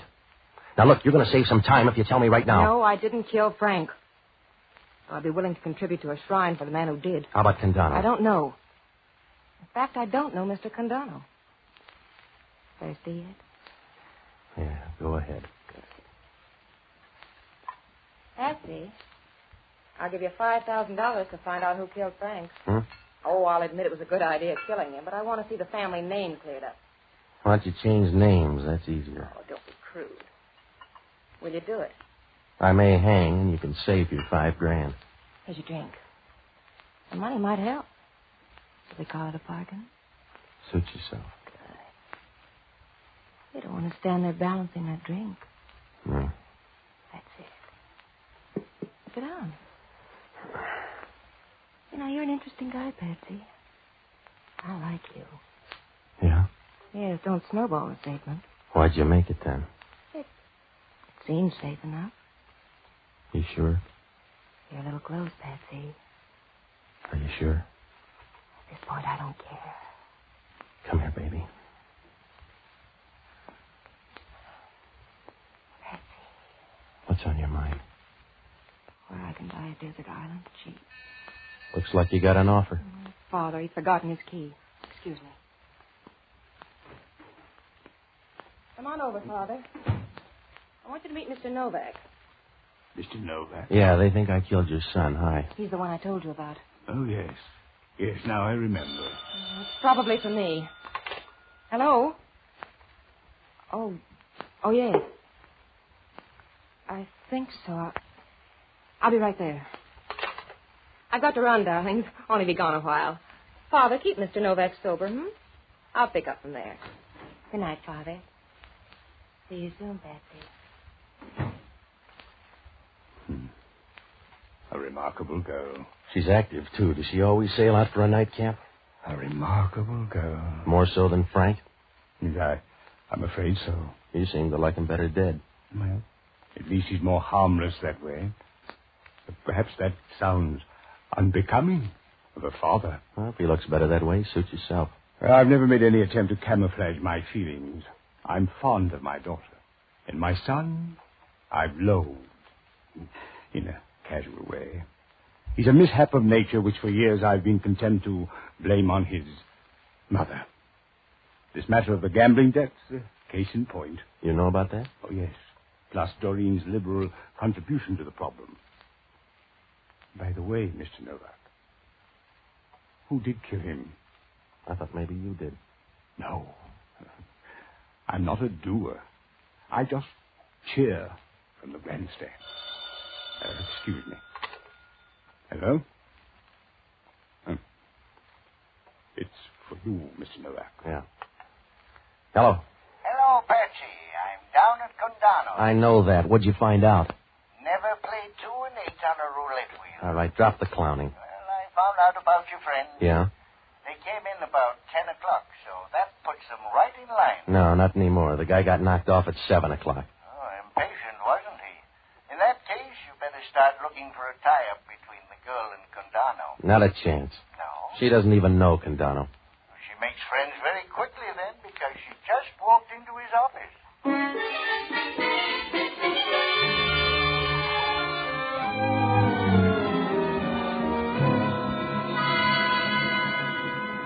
Well, things were beginning to fall into place. If the girl and Candono were that chummy, they were using those pictures. To squeeze the old man, probably. There was only one thing about it that didn't make sense. Why did Candono's boys beat my brains out if he had the pictures all along? Well, I talked to the old man a while, and then I headed for Candono's joint. They were closed when I got there, so I went home to bed. Oh, I'd have given a good price if tomorrow never rolled around. But the sun was eating through the haze the next morning when I walked into Candono's place. A sad old biddy with a mop told me Candono was in his office, so I knocked on the door. Yeah? Hello, Candono. I'm the guy your boys pistol whipped. Novak? Come on in. I wouldn't worry. Maybe you'll heal handsome. Thanks. I'm sorry about that, Novak. I'll bet you are. Well, that's the way you'll get it. It won't come engraved. If I say I'm sorry, I'm sorry. Oh, you're full of tears. You going to shed one when they send me up on a bum murder rap? No, I'll buy you a handkerchief, though. If you got the time, you might tell me what Doreen Wilde was doing in here last night. What do you care? Maybe we're in love. And maybe you're putting the screws on old man Wilde. Hello? Yeah. Did you tell anybody you were coming here? No, just a birdie. It's for you. Yeah. Hello, Jocko. When? Well, from where I'm sitting, it doesn't make sense. Oh, of course not. Yeah, I'll let you know. Well, how you feeling, Candono? Get to the point, Novak. They found a dead guy out in the marina this morning. He was shot and banged up badly, but they identified him. What's that to me? Nothing, except they identified him as Joe Candono. Confused? No. It was a guy named Eddie Darrow. Friend of yours? Yeah, I guess he was. What does that prove? It proves lots, Novak. It proves unless you find her in a cemetery, never trust a woman.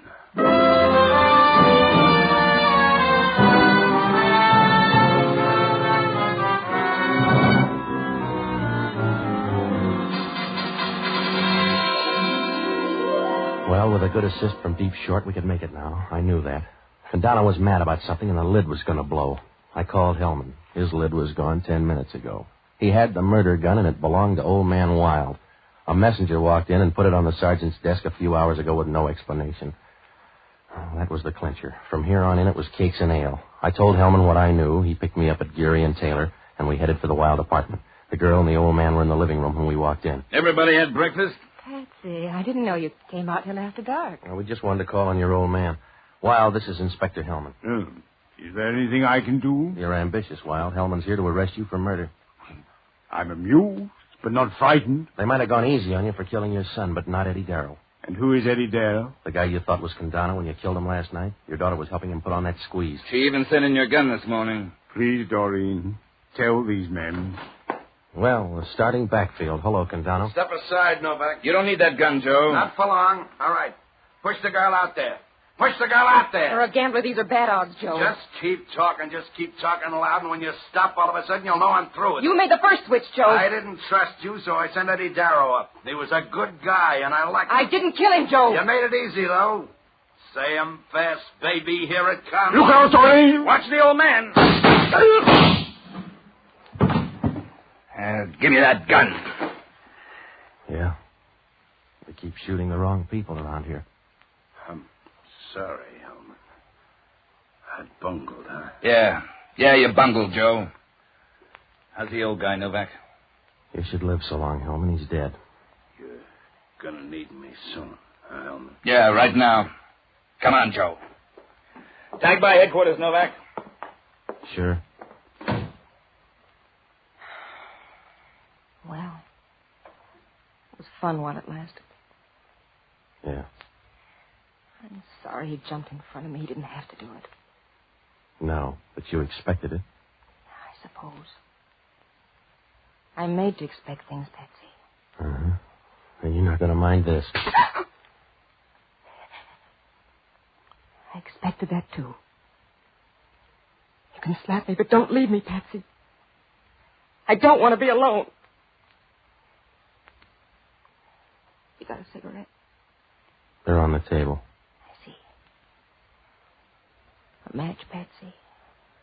You go build your own fire. I'm leaving. Please, Patsy, I don't want to be alone. You won't. I'll send you a whistle. Goodbye.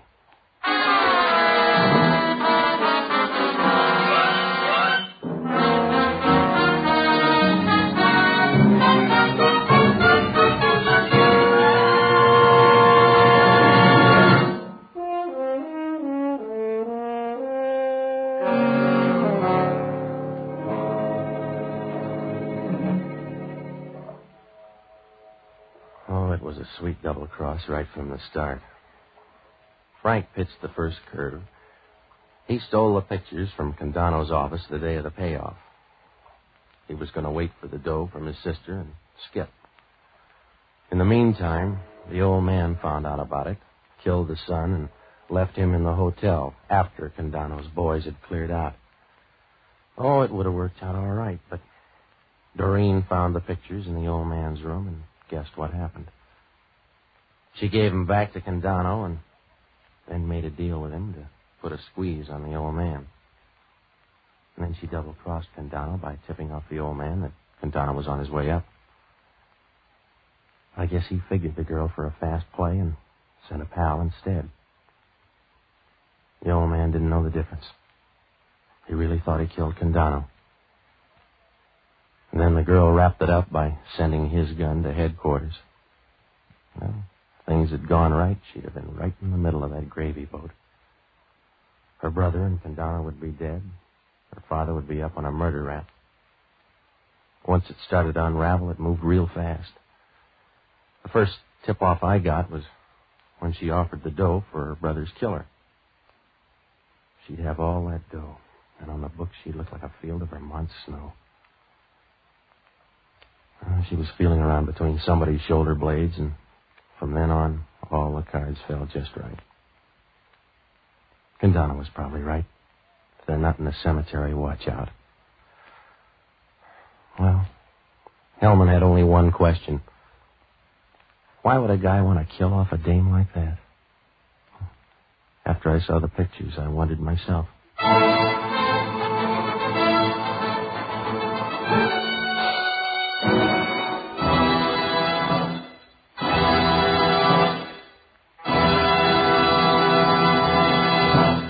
The Armed Forces Radio Service has just brought you Pat Novak For Hire, starring Jack Webb. Pat Novak is produced by William P. Russo. Jocko Madigan is played by Tudor Owen. Inspector Hellman is played by Raymond Burr. Music was composed and conducted by Basil Adlam. Be with us again next week when over most of these same stations we'll bring you Pat Novak For Hire.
Fatima Cigarettes.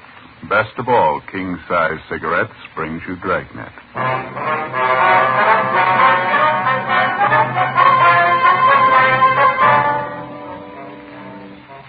You're a detective sergeant. You're assigned to robbery detail. An unidentified armed bandit starts a campaign of jewelry store holdups in your city. The robberies are carefully planned, carefully executed. The bandit commits brutal attacks on each of the victims. Your job? Get him. The latest Fatima sales report shows thousands and thousands of king-size cigarette smokers are switching to Fatima. For the month of October, coast-to-coast actual figures show Fatima sales are up 110%, or more than double. Fatima, best of all king-size cigarettes. Definitely the best quality in its class, but the same price as the cigarette you're now smoking. Remember, thousands of Americans are switching to extra-mild Fatima.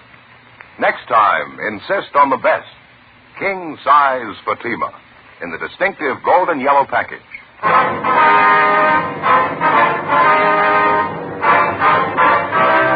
Dragnet, the documented drama of an actual crime. For the next 30 minutes, in cooperation with the Los Angeles Police Department, You will travel step by step on the side of the law through an actual case transcribed from official police files. From beginning to end, from crime to punishment, Dragnet is the story of your police force in action. It was Wednesday, March 10th. It was cold in Los Angeles. We were working the day watch out of robbery detail. My partner's Ben Romero. The boss is Captain Didion. My name's Friday. It was 3:28 p.m. when I got to room 27A. Robbery detail. Joe? Yeah, Ben. Joe, this is Mr. and Mrs. Gordon. Folks would like to have you meet my partner, Sergeant Friday. How do you do? Glad to know you. How are you, Sergeant? Mrs. Gordon, are you feeling any better now? Qu'est-ce qu'il a dit, Robert? Il veut savoir comment tu te sens. Raconte-leur ce que tu sais de Val. She's a lot better now, Sergeant, thank you. My French isn't very good, but it's a lot better than her English. Cecile's only been over here a couple of weeks. I met her when I was on occupation duty over there. Army, you know. Yeah, I see. Well, we'll try not to keep you long, sir. We got a few questions about the robbery. We think your wife might be able to help us. Well, we'll sure try, Sergeant. Like to help you any way we can. Your wife was the only one in the store besides the clerk at the time of the hold-up. Like to have her tell us everything that happened, if she would, please. Okay. Qu'est-ce qui est arrivé à la bijouterie? Oh oui, je peux leur dire, j'ai tout vu. She says she saw everything that happened, Sergeant. What would you like to know first? Well, how about the hold-up man, Mr. Gordon? Did your wife get a good look at him? Can she describe him for us? Cécile, peux-tu décrire le voleur? Oh, il portait un veston bleu. C'était un homme aux cheveux bruns, pas trop grands. Says the fellow was wearing a blue coat. He had dark hair. Wasn't a very big man. Mm-hmm. Does she have any idea about how tall he was? Cécile, de quelle taille? C'est-à-dire... Costaud. Comme ça. Il viendrait jusqu'à ton épaule. Il pesait environ 80 kilos. She can't say exactly how tall, Sergeant. Said he'd come up to about here on my shoulder, about 5'8", I guess. She thinks maybe he weighed about 170 pounds. She's not sure. Would you ask her exactly what happened at the store? That is, as much as she can remember. Sure. Cécile, dis-leur exactement ce qui s'est passé. Eh bien, j'étais au comptoir quand l'homme est entré. Il est allé directement au vendeur, celui qui me servait. Et il avait un revolver dans la main. Well, she says she was standing by the counter, Sergeant, when the hold-up man came in. Says the fellow went over to the clerk, the man who was waiting on her. Says the fellow had a gun in his hand. Would you ask her to go on, please? Et après, Cécile? Il a forcé le vendeur à lui donner tous les bijoux et les a mis dans un sac de papier. She says the hold-up man made the clerk get up the jewelry. The guy took it and dumped it in a paper bag. Cécile, et après? Puis, sans raison, après avoir obtenu tous les bijoux, il s'est mis à battre le vendeur avec le revolver. C'était terrible, terrible. J'ai commencé à crier, puis il m'a battu. C'est tout dont je me souviens. C'était terrible. Well, after he got all this jewelry in the paper bag, the thief began beating up on the clerk. She says for no reason at all, he began slugging the clerk with a gun he was carrying. Really got nasty with him. Naturally, it scared the wife, and she let out a scream. He turned around and hit her. She says that's all she remembers. Sure like to get my hands on that lousy punk. Yeah, I understand how you feel, Mr. Gordon. Could you ask your wife if there's anything else about the hold-up man she remembers? Cécile, te rappelles-tu d'autres choses à propos de cet homme? Avait-il quelque chose d'extraordinaire? No, Robert. Well, that's about it, Sergeant. Well, how about the man's clothes? Does she remember anything else he was wearing besides that blue jacket? Et le reste de ses vêtements? Et par le veston bleu, t'en rappelles-tu? Non. Je crois qu'il avait un pantalon foncé, mais je ne me rappelle pas d'autre chose. J'avais trop peur. She thinks maybe he had on dark trousers. She's not sure, though, since she was too scared to notice. Cécile, portait-il un chapeau? Oh, non. Il n'avait pas de chapeau. I asked her if he was wearing a hat. She said no, she's sure of that. I see. Well, is there anything else that she can remember about him? Anything at all? Y a-t-il autre chose que la police devrait savoir? Non, je leur ai tout dit. C'est tout dont je me souviens. No, you got it all, Sergeant. Well, thank you very much, Mr. Gordon, Mrs. Gordon. Je comprends pas. Je comprends pas. How's that, ma'am? Cécile? Je comprends pas pourquoi un homme ferait une chose pareille. Je comprends pas. She says she can't understand how a man would do such a thing. She means how he cut up the clerk that way. Yes.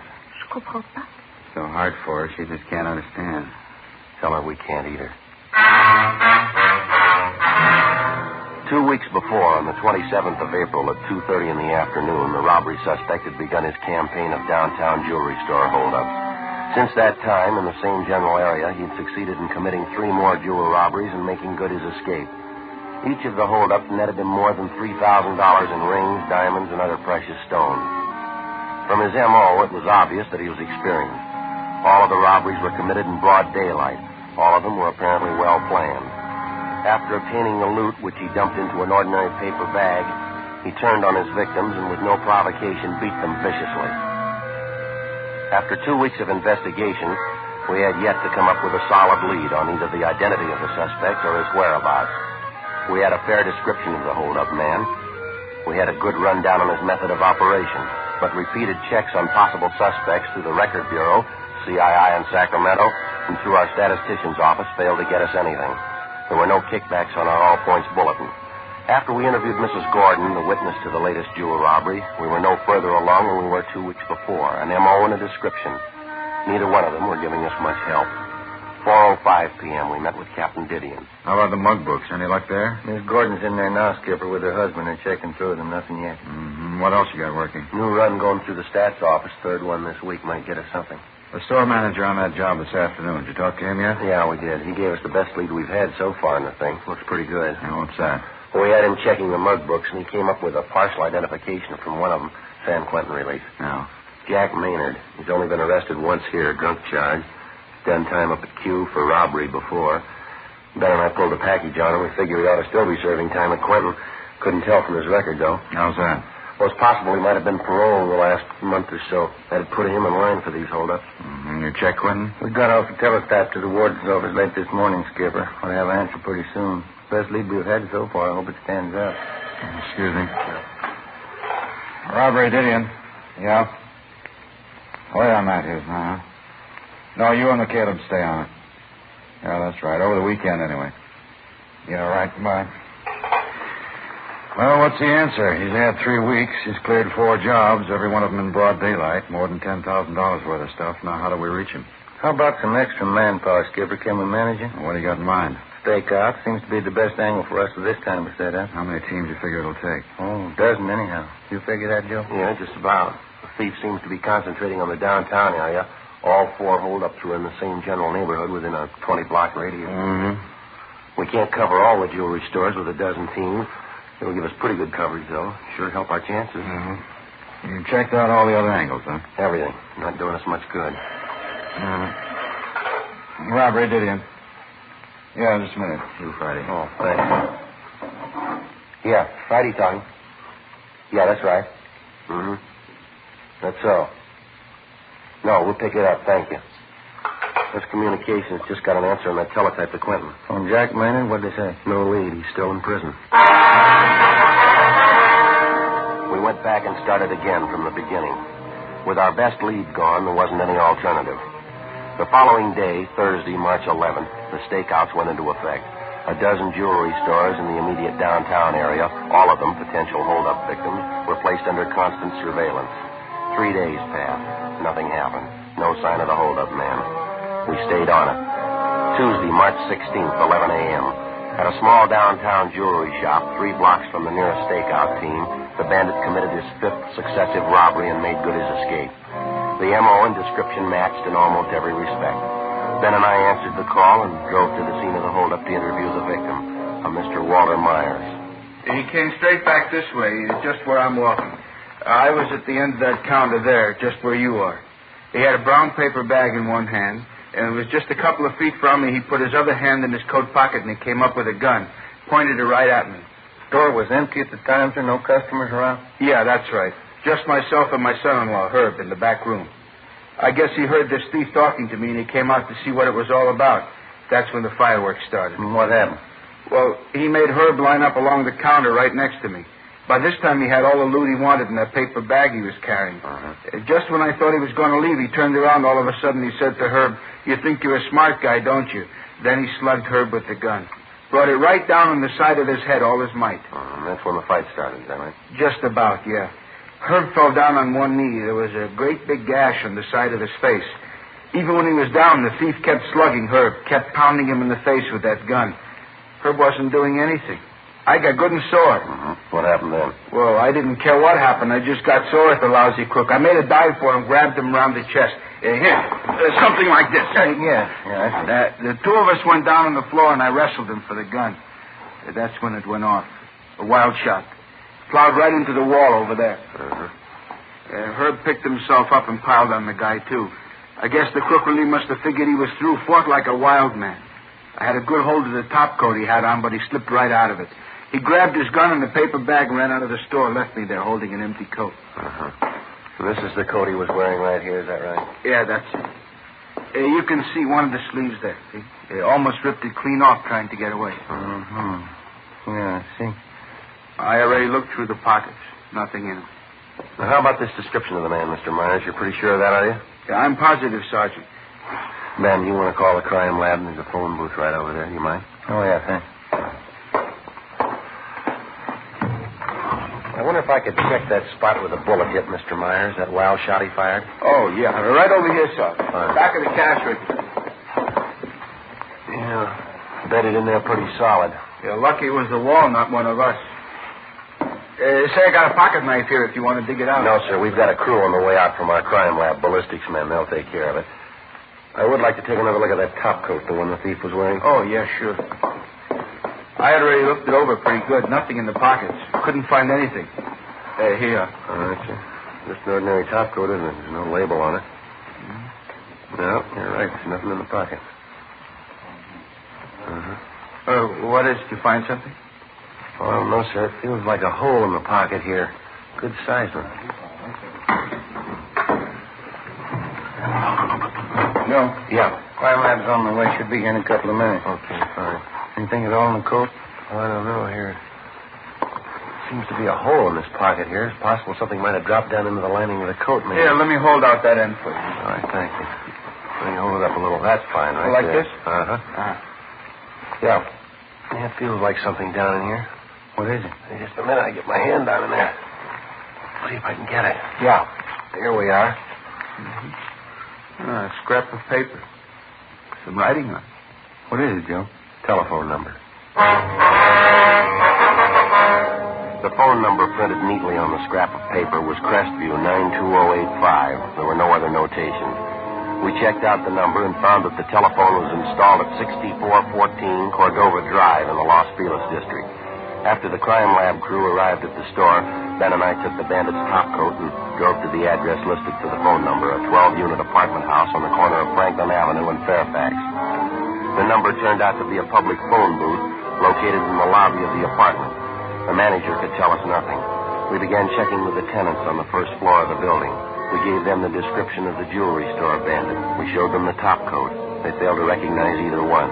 We started on the second floor at the end of the hall. The tenant was a Mrs. Iverson. You recognize the description at all, Miss Iverson? Mean anything to you? Yes. I'd say it did, Sergeant. Have you tried the apartment next door, Miss King's apartment? Oh, no, ma'am. Why do you ask that? Yes. I'm almost sure of it. Ma'am? I've seen a man who looks like this go in there several times.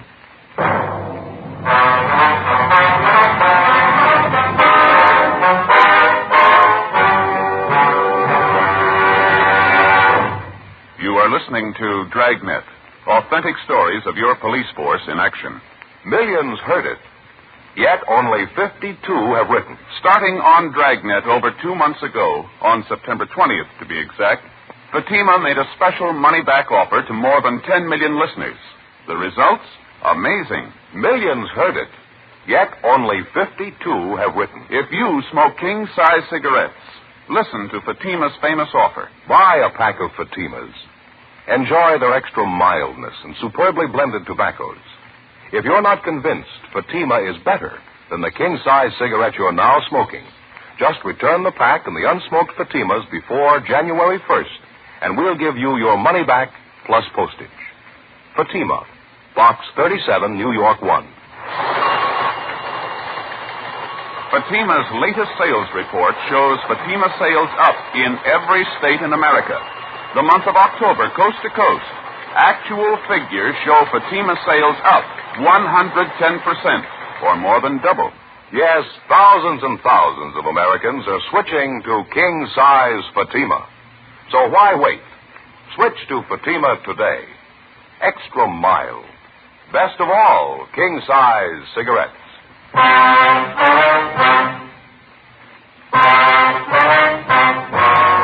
March 16th, Tuesday, 2:48 p.m. Ben and I went next door to the apartment where a man answering the description of the jewelry store bandit reportedly had been seen several times. We rang, but there was no answer. We went back and checked with the manager of the building, who told us that the apartment was registered to a Miss Lenore King. He told us that as far as he knew, Miss King worked during the day and that she usually returned to her apartment between 7 and 8 o'clock at night. The manager gave us the address of the place she worked, and we checked it out. It was an exclusive gift shop on La Cienega Boulevard in West Hollywood. We located Lenore King back at the main packing desk where she was employed as a gift wrapper. When we put the question to her that a man answering the description of the jewelry store bandit had been seen visiting her, she readily admitted it. Yes, that's right. I'd say he looks just like that. He drops by my apartment 4 or 5 times a month. His name's Marty. What's his last name, Miss King? Where can we find him? I'm sorry, I never did know his last name. I'm afraid I don't know where you can find him either. Well, how's that, Miss King? He visits you quite a bit. He's a friend of yours, isn't he? Not exactly. I know him. That's about all. He's a friend of a friend. It's more like that. Uh-huh. Excuse me. Sure. I'm sorry. This package has a rush on it. I'll have to wrap it now. Do you mind? No, ma'am. You go right ahead. About this man, Marty, Miss King, you mind explaining a little more? If you don't know him well, why should he visit you so often? Well, to tell you the truth, it's more of a favor than anything. It's for Virginia. She's my girlfriend. Uh-huh. And I wish I never got mixed up in it to begin with. Well, how do you mean, mixed up in what? Well, it's confidential, Sergeant. I'd just as soon not mention it if you don't mind. Well, I'd like to have you tell us everything you know about it. It's a pretty important matter, ma'am. Well, I don't know really how it started. I mean, how the two of them got together, Marty and Virginia. They just met, I suppose. Virginia fell in love with him. She had to find some way out. How's that? Virginia, she was crazy about Marty. I guess she still is. They didn't want to get all involved, though, neither one of them. It's romantic in a way. Could I have the scissors there, Sergeant? Yes, here you go. Well, the two of them want us to see each other once a week. It's enough for Virginia, she says. She loves him, and that's all that counts. She doesn't want to know where Marty lives, what he does, anything about him, and I guess the same goes for Marty. I see. So the two of them get in touch with each other through you, is that it? That's right. Usually once a week, maybe once every 2 weeks. I'd just as soon not talk about it if you don't mind, though. I can give you Virginia's address. She can tell you more about Marty than I can. You have no idea where we can locate the man. I'm sorry, none at all. The only contact I have is when Marty phones me or when he comes around. He leaves a message for Virginia where to meet him and when, and then he leaves. I really think you ought to talk to Virginia about it. Uh-huh. Here we are. One thing I don't quite understand, ma'am. Yes? This girlfriend of yours, Virginia, you say she's in love with this fellow Marty? Oh, yeah, crazy about him. And why are they playing this hide and seek? If they're in love, why don't they come out and get married? What's the problem? Virginia. What? She's already married. Before we left Lenore King, we advised her what the situation was. In the event the suspect, Marty, contacted her, she was to get in touch with us immediately. She gave us her promise that she wouldn't disclose our conversation with her. We left her our card, and she gave us the address of her girlfriend, Virginia Brewer. It was a South Argyle Street address, but Mrs. Brewer wasn't at home. 8:15 p.m. We drove to her place of employment, a Valley nightclub out along Ventura Boulevard, where she was appearing in the floor show. She was a dancer. We located her backstage, waiting to go on. You must have some other girl in mind, officer. I don't know anyone by the name of Marty. You sure about that, Miss Brewer? We got it from a pretty good source. Well, I'm sure I don't know where you got it, but it's wrong. The name isn't familiar at all. Who told you this, anyway? Close friend of yours, ma'am. She seemed to know what she was talking about. Well, why did I got a right to know that? Lenore King? Lenore? Why should she tell you a story like that? We wouldn't know, ma'am, unless it's the truth. Of course it's not the truth. I don't know any Marty. I don't even know what this is all about. Well, she says you know the man, Mrs. Brewer. She says you're in love with him. She seemed to have all the details. Now, is there any good reason why she'd tell lies about you? I don't know. You believe what she told you? Yes, ma'am, we do, unless you can prove it's a lie. I'm sorry. That's my introduction. I have to go on. All right, ma'am. We'll wait.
Dressing room?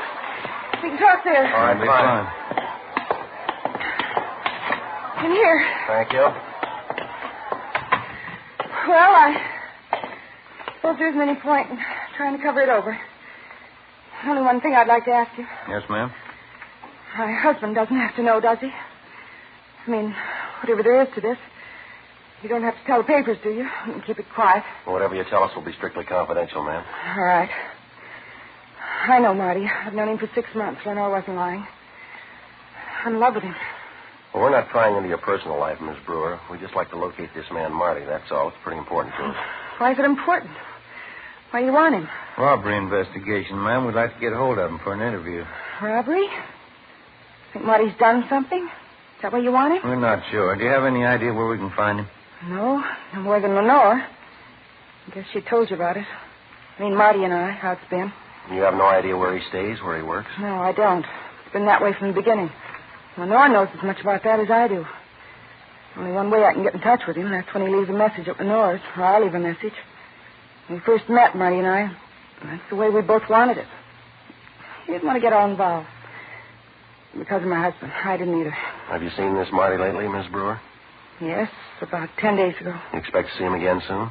I don't know. I suppose so. He'll leave a message with Lenore if he wants me, so I can go on. Well, could you leave a message for him with Lenore? Yes, I suppose so. Have to wait till he calls, though. Uh-huh. Can't you tell me more about it, Sergeant? Why do you want him? What's it about? We're going to have to ask your cooperation, ma'am. Your friend's a robbery suspect. We think he's a pretty good one. Marty? Yes, ma'am. And the next time he contacts you, the next time he sets up a date with you, we'd like to know where, we'd like to know when. You think he's guilty? Really think he's done something? Well, he's a suspect, ma'am. That's all we know. I guess Lenore told you. I love him. Love him more than anyone. Won't make any difference. Ma'am? Won't make any difference. I love him. Even if he is guilty, it won't make any difference. The will to him. 8:55 p.m. We continued questioning Virginia Brewer. Before we left, we got her promise that in the event the man known as Marty contacted her, she would notify us immediately. 9:20 p.m. We checked back in at the office and made arrangements to keep the home of Virginia Brewer under constant surveillance, as well as the apartment of her girlfriend, Lenore King. The following morning, we checked with the ballistics men at the crime lab who'd examined the slug which had been taken from the wall of Walter Meyer's jewelry store, the latest of the hold-up man's victims. It was identified as having been fired from a .32 caliber revolver. The slug was marked and filed as evidence. Thorough examination of the topcoat which the suspect had left behind at his last hold-up failed to yield any new leads. The jewel trays at the store which had been held up were also checked for fingerprints. A week passed. No sign of the jewel thief. Wednesday, March 24th. I'll grab it. All right.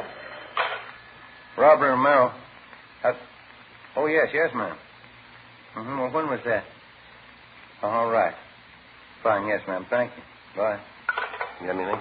That friend of Mrs. Brewer's, Lenore King. Yeah. Says this fellow Marty called a few minutes ago. Uh-huh. Set up a date with Mrs. Brewer. We're supposed to meet at Lenore's apartment. When?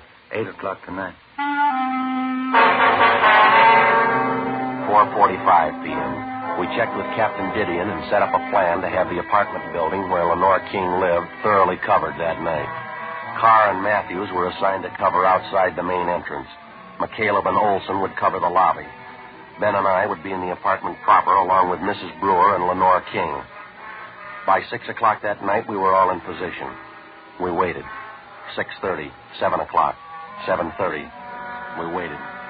Mrs. Brewer walked the floor with a drink in her hand. 7:45, 7:50. Ben watched at the window. Virginia Brewer got nervous. You can't prove it.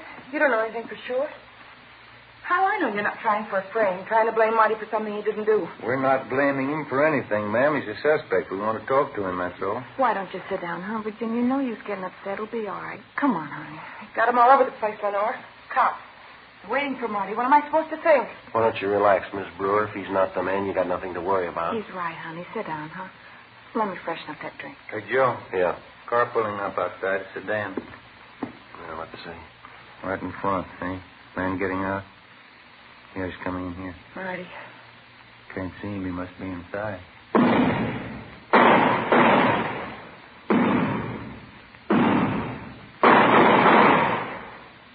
Marty. Why didn't he tell me? You want to hop downstairs, Ben, see what happened, huh? You're all right.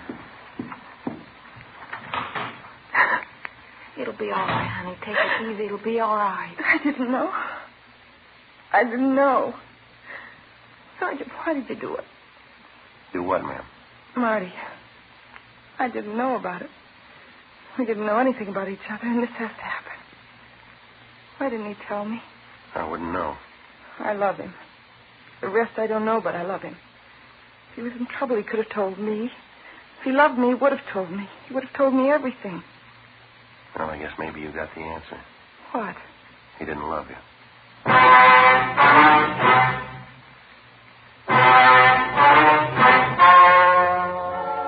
The story you have just heard was true. The names were changed to protect the innocent. On June 29th, trial was held in Superior Court, Department 91, City and County of Los Angeles, State of California. In a moment, the results of that trial. Now, here is our star, Jack Webb. Thank you, George Fenneman. Friend, the man who sells you your Fatimas, your neighborhood cigarette dealer, is a mighty good man to go see during the holiday season. When you drop in, notice Fatima's new poster. It's a reminder that he has Fatimas in smart Christmas cartons. Now, this Christmas season, I'm buying Fatimas for all my friends. I suggest you do the same.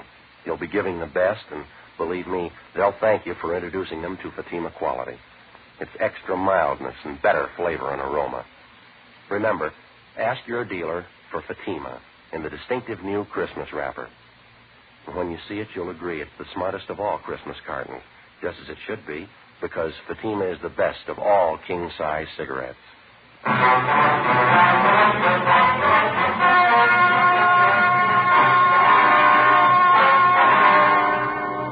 The suspect, Martin Arthur Kessington, was wounded, but not fatally, when he attempted to resist arrest.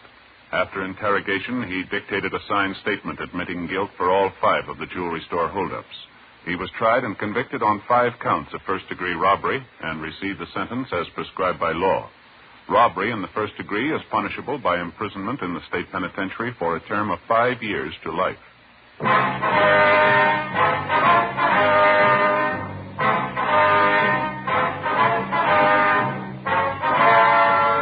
You have just heard Dragnet, a series of authentic cases from official files. Technical advice comes from the Office of Chief of Police W.H. Parker, Los Angeles Police Department. Barton Yarborough is Sergeant Ben Romero. Also heard were Vic Perrin and Virginia Gregg. Script by Jim Moser. Music by Walter Schumann. Hal Gibney speaking. Fatima Cigarettes, best of all king-size cigarettes, has brought you Dragnet, transcribed from Los Angeles. Next, Counter Spy fights international intrigue on NBC.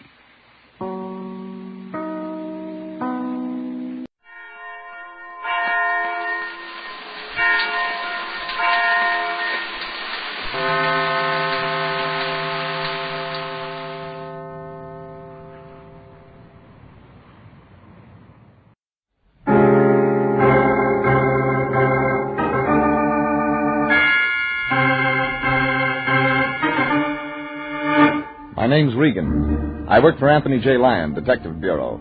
They call me the Lion's Eye.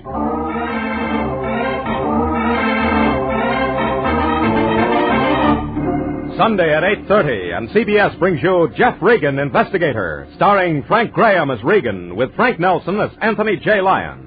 So stand by for mystery, suspense, and adventure in tonight's transcribed story, Gentlemen Prefer Horses.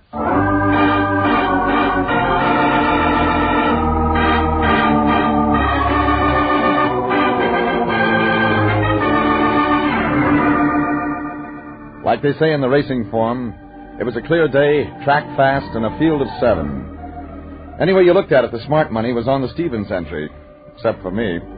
I had a hot tip from a guy named Crenshaw, a jockey who finished in a dead heat with a bullet.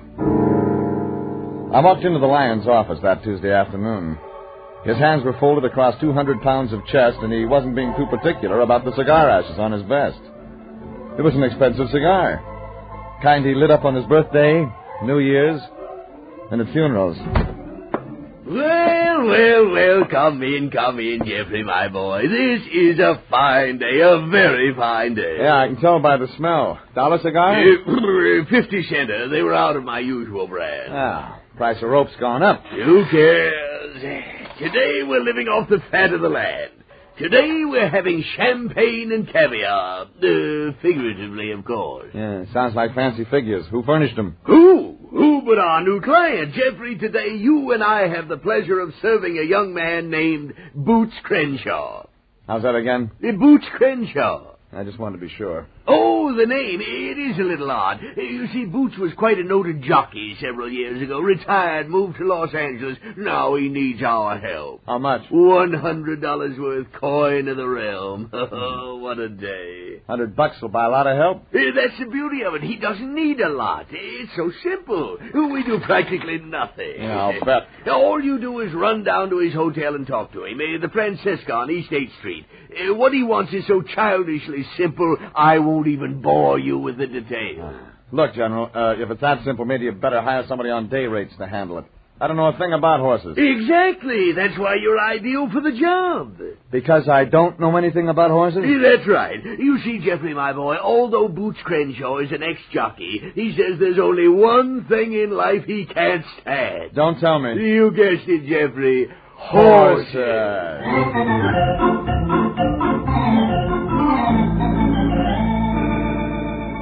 I should have seen it for an outside bet right there, but I played it for a sure thing. I drove down Main to 8th and east until I spotted the Francesca Hotel. 3 floors of cracked plaster and a fire escape. It was old when Santa Anita was an onion patch. I parked around the corner and went in. A desk clerk with empty eyes and no teeth gave me 307. I went up, tripped on a hole in the carpet, and knocked. 3 minutes later, the door opened wide enough for one eye to look out. Yeah? You Crenshaw? Long shot. Where's Crenshaw? Want a tip? I already lost. I'm looking for Boots Crenshaw. Who? I told you. No, I mean, if Boots was in, who would I say wanted him? Look, he sent for me. Sure. Who? Okay, I'm Regan. Did he say Regan? Yeah, Regan. Oh, let him in. Come on in, Regan. I've been expecting you.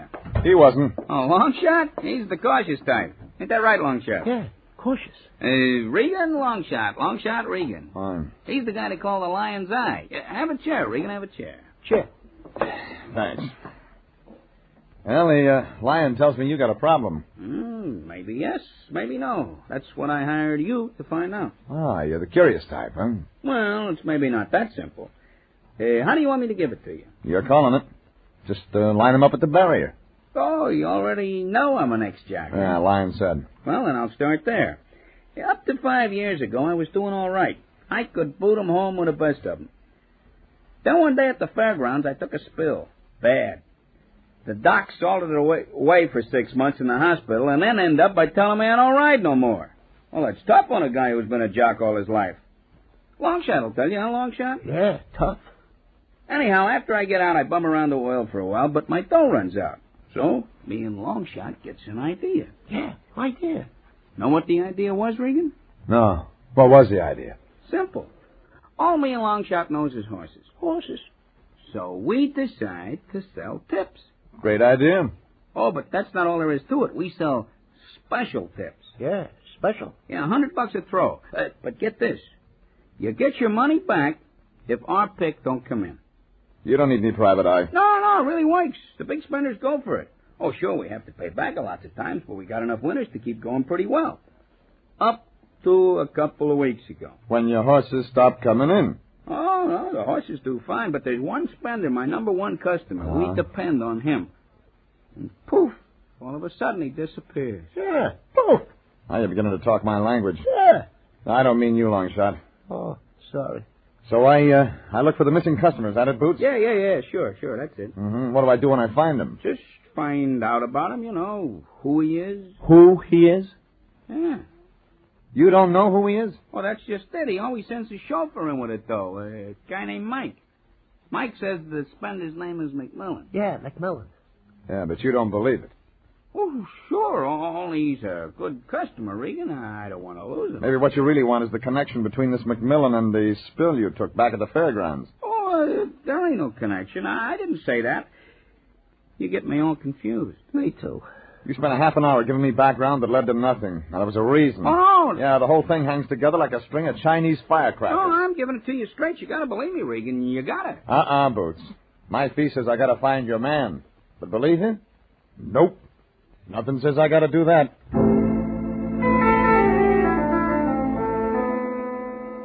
I got up and walked out, leaving Boots Crenshaw and his friend Longshot looking at each other like bewildered kids after an unloaded gun went off. Well, I had two things, a chauffeur named Mike and a spender who probably wasn't named McMillan. I headed down the stairs toward the postage stamp lobby. That's when something caught my eye. She was tall, slim, and blonde, but didn't come out of a bottle. She was looking at me, and for some reason, what she saw made her cry. Wait a minute. Wait. What do you want? Well, you were looking at me, remember? Well, that's not true. Well, then you need bifocals. I thought you were someone else. Oh, sure. Yeah. Well, your mistake. See you around.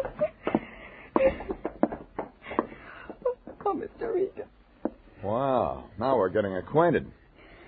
I was outside the door. I heard your name. I'm his wife. Crenshaw's? Yes.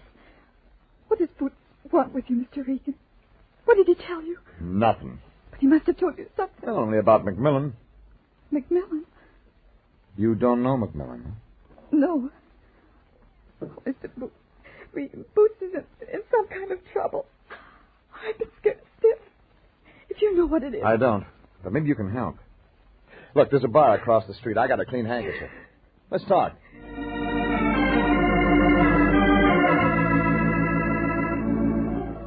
She didn't say anything, but I got the answer from her eyes. I held the door open for her, and we walked out onto the sidewalk. It was a cinch. Boots Crenshaw wasn't worth all those tears, but his wife kept on shedding him anyhow. At least until we got to the crosswalk at the corner. That's when something else happened. A baby blue convertible came cruising by, looking for a place to park. Chauffeur driven. It paused, then disappeared around the corner. The girl flinched. I had to choose between Mrs. Crenshaw or the convertible. The way she stared told me to choose the car.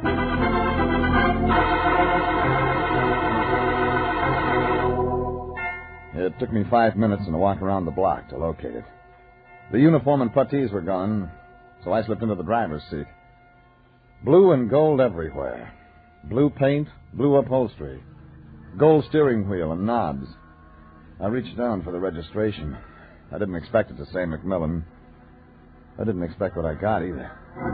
Save you the trouble, Peeper. It says Mike Johnson, 15 Windmill Road, Pacific Palisades. I should have looked in the rear vision mirror. He was in the back. So you like the car, huh? It's nice. Maybe you'd like to have one like it someday, huh? I'll wait for the 51. Oh, this one's nice. Notice the seats. Foam rubber, real leather. I don't like the color. Do 110 with no strain. Yeah, well, I'll get out and you show me. No. You better try driving it.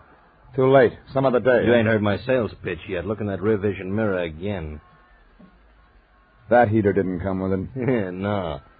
A gun is my sales persuader.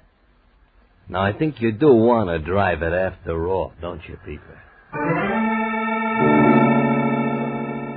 He moved up front beside me. I drove. He headed me out Lakewood Boulevard. It was dark before we passed the airplane plants. And then just when I decided I was going to end up off the end of some pier, he had me turn into the oil fields. He picked a side road that was just 2 tracks in the goo.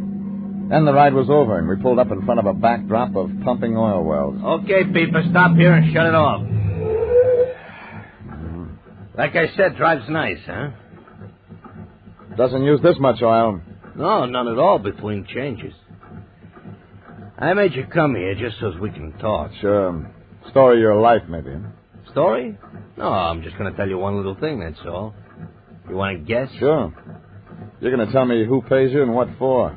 You talk awful tough, awful long. What's McMillan got on Boots Crenshaw? Get out. Why the build-up of the $100 tip? I said get out. Okay. Okay. Now walk a little ways. That's far enough. Wait a minute. Okay, Peeper. How do I get it? In the back? Told you I wanted to tell you just one thing, and here it is. Boots Crenshaw doesn't want your help. Lay off.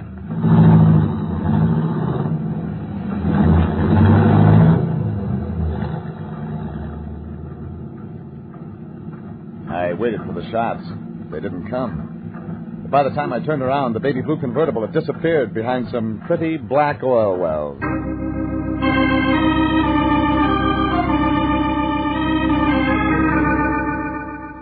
It took me an hour and a half to walk back to the boulevard and hitch a ride to my car. And it took another hour to buck the evening traffic out to Pacific Palisades. 15 Windmill Road was Spanish and set way back behind a mailbox with no name. But it could support a lot of $100 tips.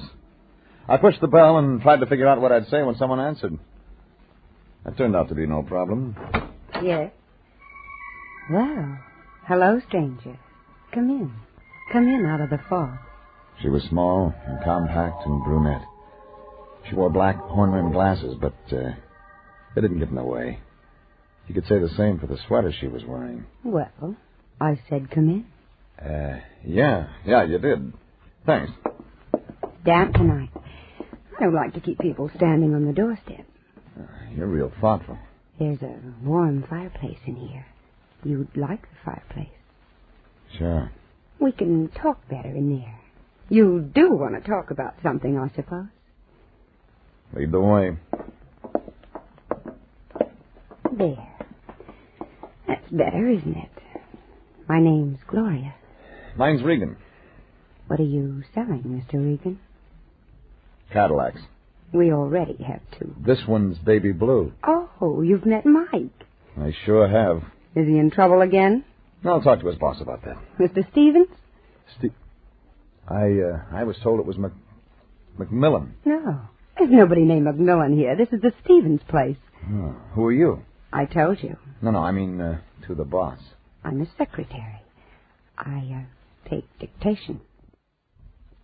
Yeah. What do you want, Mr. Regan? I'll tell the boss. You couldn't wait for him. Oh? When's he due back? What did you say? That's no answer. Okay. So he won't be back for several weeks. I thought... You thought wrong, lady. This is business. About that fireplace. So long, lady. Yeah. I'll tell Stevens you called. By the time I got back out to my car, the fog was really thick.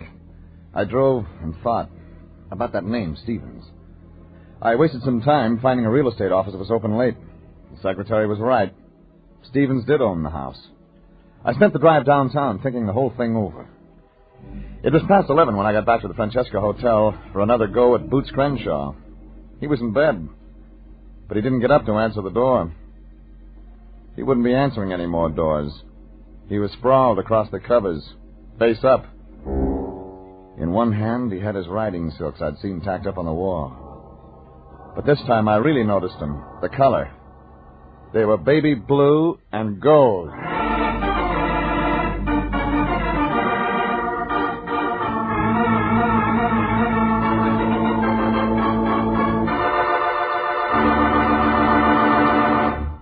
This is CBS, and you are listening to Gentlemen Prefer Horses. Tonight's adventure with Jeff Regan, Investigator.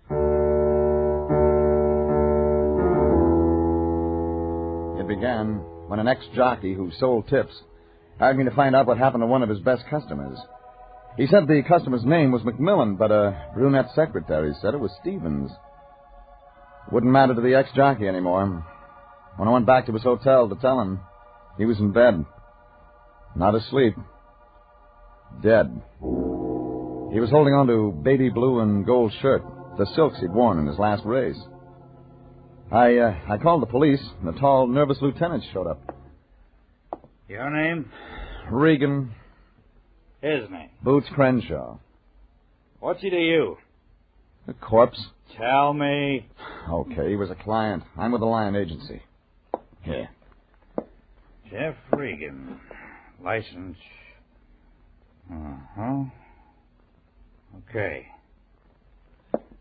He, didn't pay his fee? Oh, you don't think I killed him? Just thought I'd ask. You got your answer. You carry a gun? Sometimes. Uh-huh. I'll keep it for you. I got a license for that. Sure. Tell me more.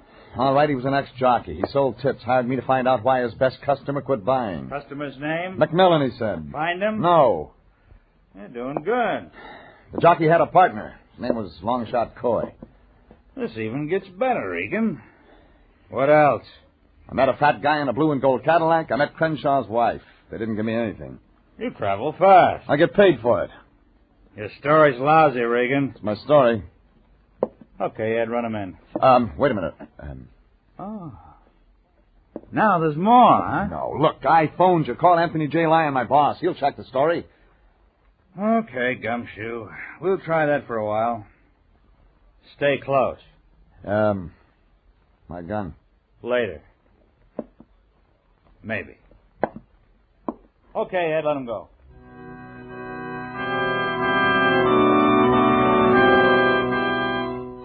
I headed outside for fresh air. But I didn't get far. A little guy buried in a big overcoat sidled up next to me. Hey, Regan, I got to talk to you. Surgeon. It was Longshot Coy, somewhere underneath that upturned collar. He stuck with me. We turned down the block, away from the streetlights. Then he grabbed my arm. Listen, Regan, I didn't kill Boots. I came in and found him that way, so help me. It was just a couple of minutes ago, maybe 15 or 20. The cops are going to make me the favorite, Regan. I'm not even an entry. I'm listening. I heard the shot. I was coming up the stairs. I heard it. One shot, then I found him dead. Mm-hmm. See anything? Whoever did it got away. Well, why didn't you call the cops? Me there practically when the shot was fired. The room clerk would tell him I'd gone up. I'd be a cinch to take the rap. Well, the room clerk's going to tell him anyway. Yeah, I guess you're right. You didn't just stop me to feel sorry for yourself. Oh, no, I guess not. Regan, listen, there's something screwy, something that don't add up right. The wife? Yeah. How'd you know? What about her? She and Boots, they fought. When? Back in Chicago yesterday all the time. Why? The usual reason. Other day. Boots like to play the field, huh? He used to, but not lately. He loves Susan, his wife. He really loved her, Regan. Mm-hmm. You think she's in it? I don't know. What about the fall? Huh? The fall. Fall Boots took back at the fairgrounds. Oh, that. Finish it. We all make mistakes, Regan. Mm-hmm. Boots threw that race, didn't he? I didn't say that. With the dough, he and his wife left town, took a tour, finally wound up in L.A. Boots was hurt bad, Regan. Yeah, but that wasn't part of the fix. I don't know. You're leaving something out, Longshot. I didn't kill him, honest, I didn't. What do I do, Regan? Go back there and turn yourself in. I take the rap. I'd be a cinch to photo finish with a gas chamber. I can't do that, Regan. I can't. Your choice. Yeah, I guess it's my choice. I'll see you later, Regan. I gotta think.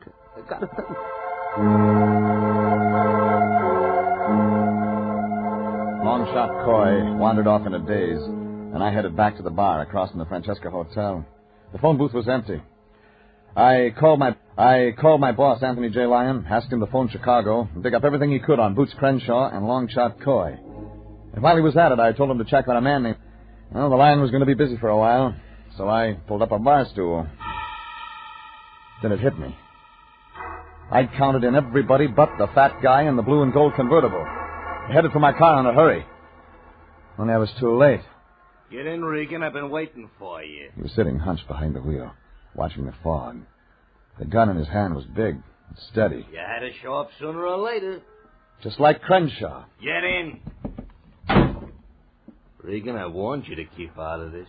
I told you it was nothing but trouble. You see, I was right. Trouble for you. This time I brought my knuckles, Regan. No answer? Oh, ain't that a shame?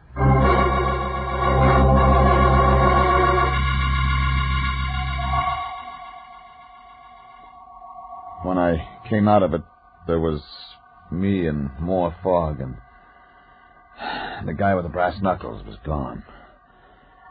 I tried to shake out the fog and get up. On the third try, I made it. The street was empty, and when I got out, even the damp air smelled good. I made my way back into the bar and found the phone booth and a nickel.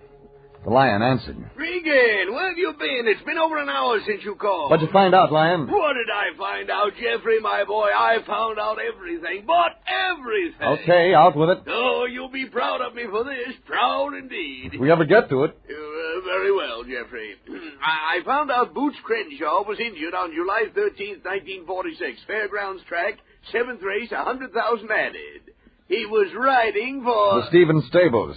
Jeffrey, that's true. How did you know? Go on. The name of the horse was Jade Lady, the favorite, post position 2. Boots Crenshaw was... Wearing blue and gold. Stables colors. Jeffrey, you're absolutely psychic. Yeah, let me see, where was I? Oh, yes, the horse fell while pulling away as he came into the home stretch. He was racing on the rail. There were those who said Boots deliberately threw the race. However, the racing steward said it was an accident. Don't stop. Well, Boots was laid up in the Chicago hospital for some time. Eventually, he recovered, left the city with his wife. They traveled extensively and then came to Los Angeles. That's all, Jeffrey. What did you get on Long Shot Coy? No, very little. He was picked up a couple of times for bookmaking, otherwise a clean record. That finish it? Oh, wait, I almost forgot. There's one thing more. The police have located Susan Crenshaw, Boots' wife. They've arrested her on suspicion of the murder of her husband. That really finishes it. Jeffrey, what do you mean? I mean, the guy we need is Stevens, the owner of Jade Lady. The horse Boots was riding when he took the fall. You think he's behind this, Jeffrey? Well, it makes sense that way. Boots louses up a $100,000 purse. The horse has to be destroyed. Stevens not only loses the race, but some people say Boots framed him. Yes, I see what you mean. So Stevens follows Boots to Los Angeles, sets up the contact, then settles the score. Jeffrey? Yeah? I've got news for you, Jeffrey. Okay, what news? You're sure about Mr. Stevens? Okay, so we're supposed to have left town. You know something different? No, Mr. Stevens did leave town, Jeffrey, quite some time ago. What are you getting at? In fact, it's safe to say he is not coming back.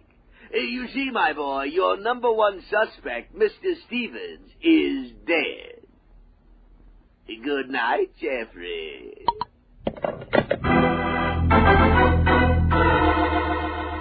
It had to be Stevens. It made sense with Stevens. The time, place, motive, everything. Even the blue and gold car fit with Boots Crenshaw's riding, only Stevens was dead. That fixed it. Somebody was running the Stevens stables, and that somebody was my answer. I headed the car out Sunset and didn't spare the horsepower.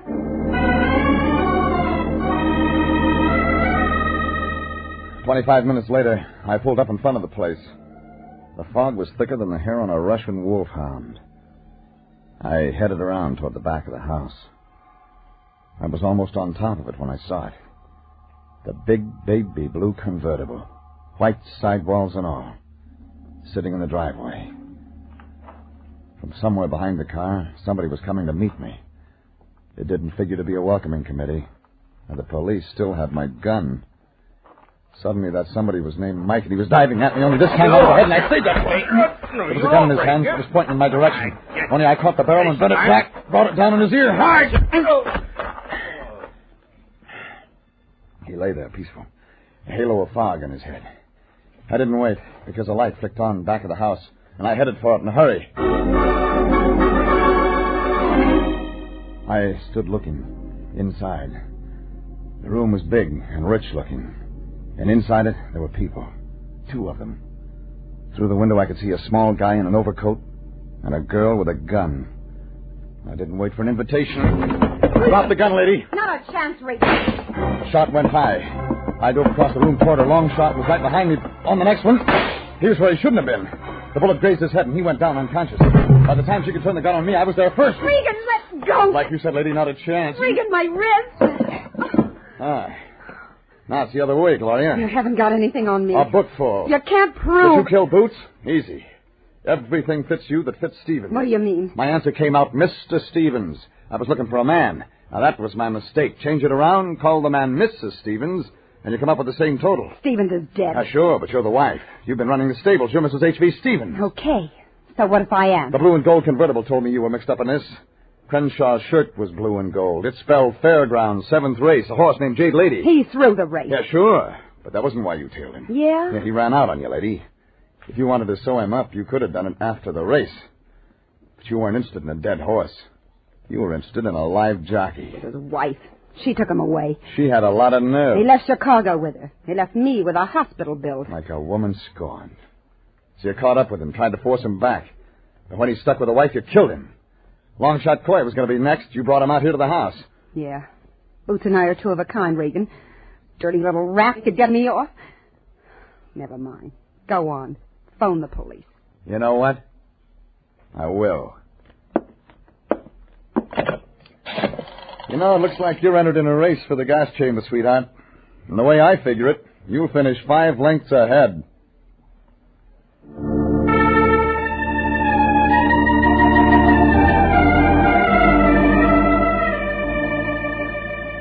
Well, the cops took it from there. Mike and his boss, Gloria Stevens, joined the paddy wagon set. And a young medic slapped some bandages on Longshot Coy's head. He was like new. Me? I watched the fog settle over the blue and gold convertible and drove home.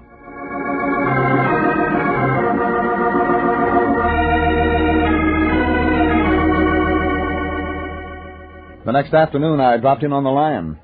He didn't look so chipper. The cigar he was smoking was strictly 3 for a dime. Oh, hello, Jeffrey. Why the long face, General? Hey, Jeffrey, I'm not going to hide it from you. When the truth is hidden, only the liar must suffer. Are you okay? Hey, Jeffrey. Jeffrey, my boy, I lied to you. I did not receive a $100 retainer from Boots Crenshaw. What? You see, Jeffrey, he had such an honest face, such an innocent look. Dirty crook. You didn't. Yes, Jeffrey, I did. Instead of taking the money, I let him talk me into taking a tip. Extra special tips, I believe he called it. So you didn't collect a nickel? No, I took the tip. After all, he guaranteed to pay me if I lost. How was I to know he was a cheat, a cad, a blackguard? Besides, it was sort of a hunch. A hunch? The horse, Autumn Frolic, reminded me of my youth. How much did you bet? $10 on the nose. Oh, why David did I... Lion, did you see the afternoon paper? No, why? First race, Del Mar. Winner, Autumn Frolic. Paid $21 for a $2 ticket. What did you say, Jeffrey? You won. Jeffrey, we're rich. We're millionaires. We're in paradise. Thanks to Boots Crenshaw. Yes, of course. Oh, dear Boots, a fine young man, a good soul. Jeffrey, remind me to write a note of condolence to his mother.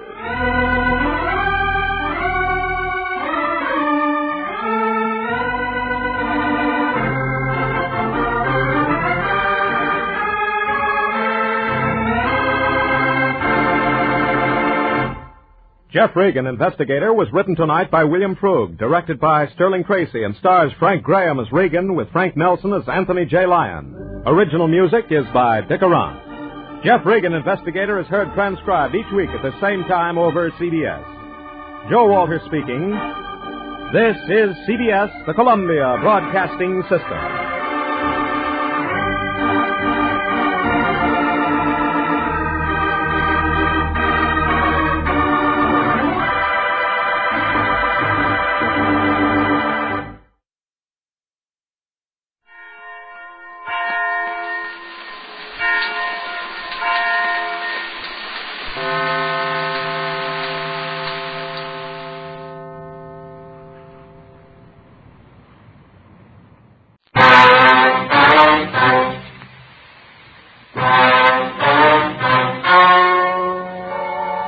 The story you are about to hear is true. The names have been changed to protect the innocent. Fatima Cigarettes. Best of all, king-size cigarettes brings you Dragnet.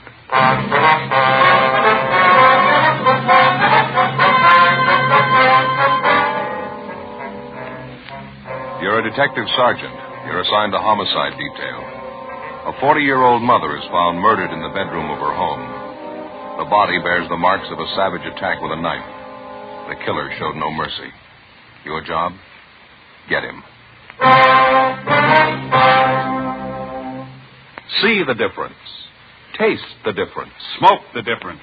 You'll find that in Fatima, the difference is quality. Quality that gives you extra mildness. A much different, much better flavor and aroma. Yes, in king-size Fatima, you get all the advantages of extra length plus Fatima quality, which no other king-size cigarette has. Fatima, best of all king-size cigarettes. Definitely the best quality in its class, but the same price as the cigarette you're now smoking. Remember, thousands of Americans are switching to Fatima. Insist on Fatima quality. So why wait? Switch to Fatima today. Look for the sunny yellow pack. Buy Fatima. Best of all, king-size cigarettes.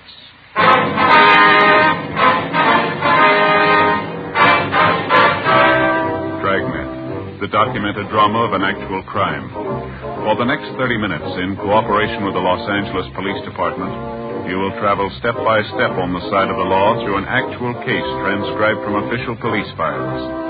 From beginning to end, from crime to punishment, Dragnet is the story of your police force in action.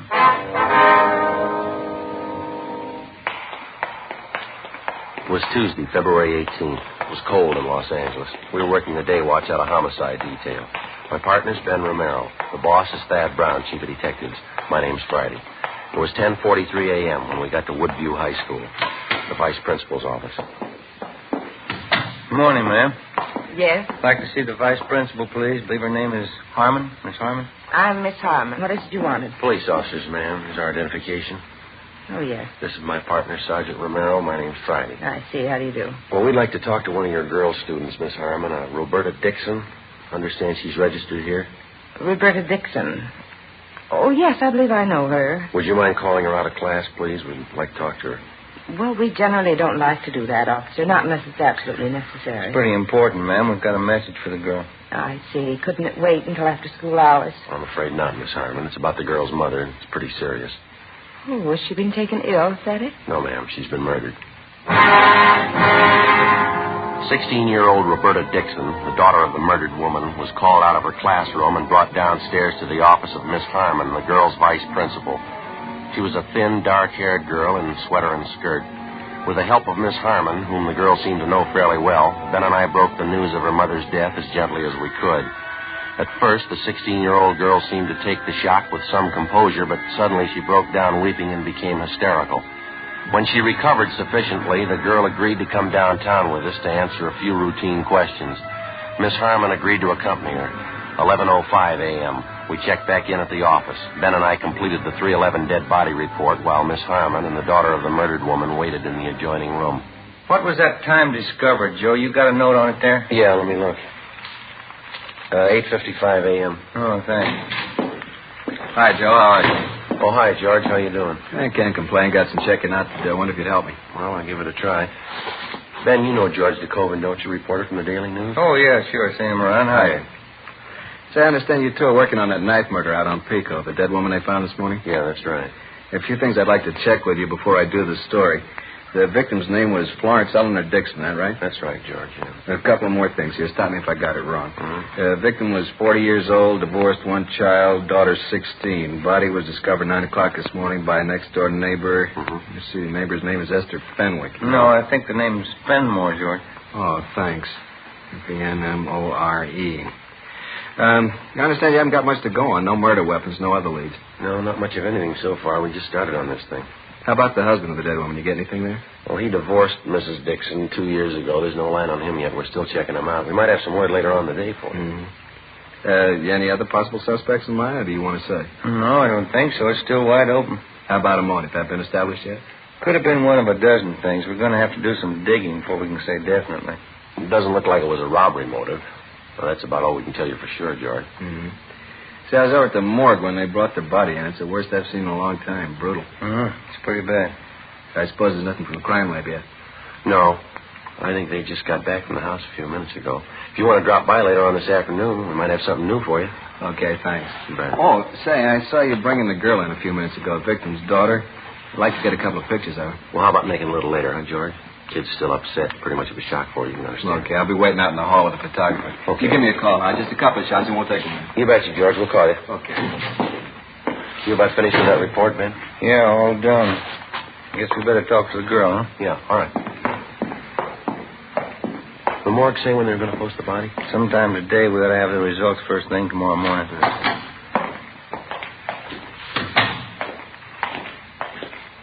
Miss Harmon?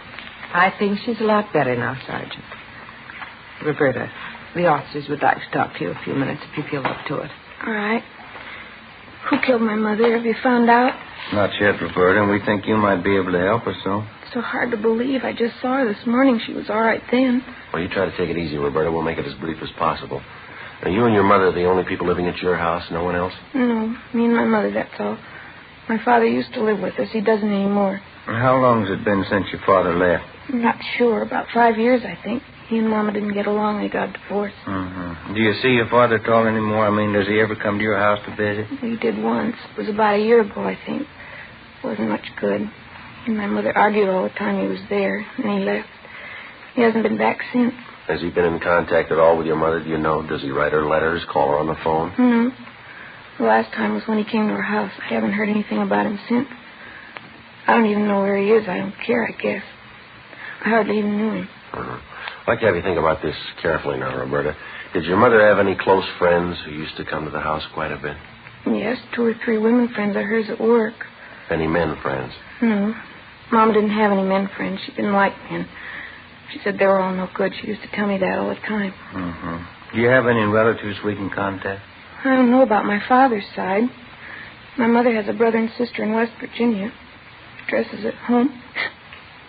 What am I going to do? Why would anybody kill my mother? All right, now you try to take it easy, Roberta. Everything's going to work out all right. Look, now, do you think you can give us a list of most of the people your mother knew, friends around the neighborhood, the people she knew at her work? Yes, I think so. Most of them are in her address book. I think I know where it is. All right, fine. Just before you left for school this morning, Roberta, was there anyone in the house besides you and your mother? No, just the 2 of us. Was your mother expecting anyone? Not that I know of. Your mother was all right, was she? There didn't seem to be anything bothering her? No. She acted all right to me, just like any other morning. We got up at 6:45. I got dressed. Mama took a shower. I fixed breakfast. We ate, and then I left for school. About what time was that, Roberta?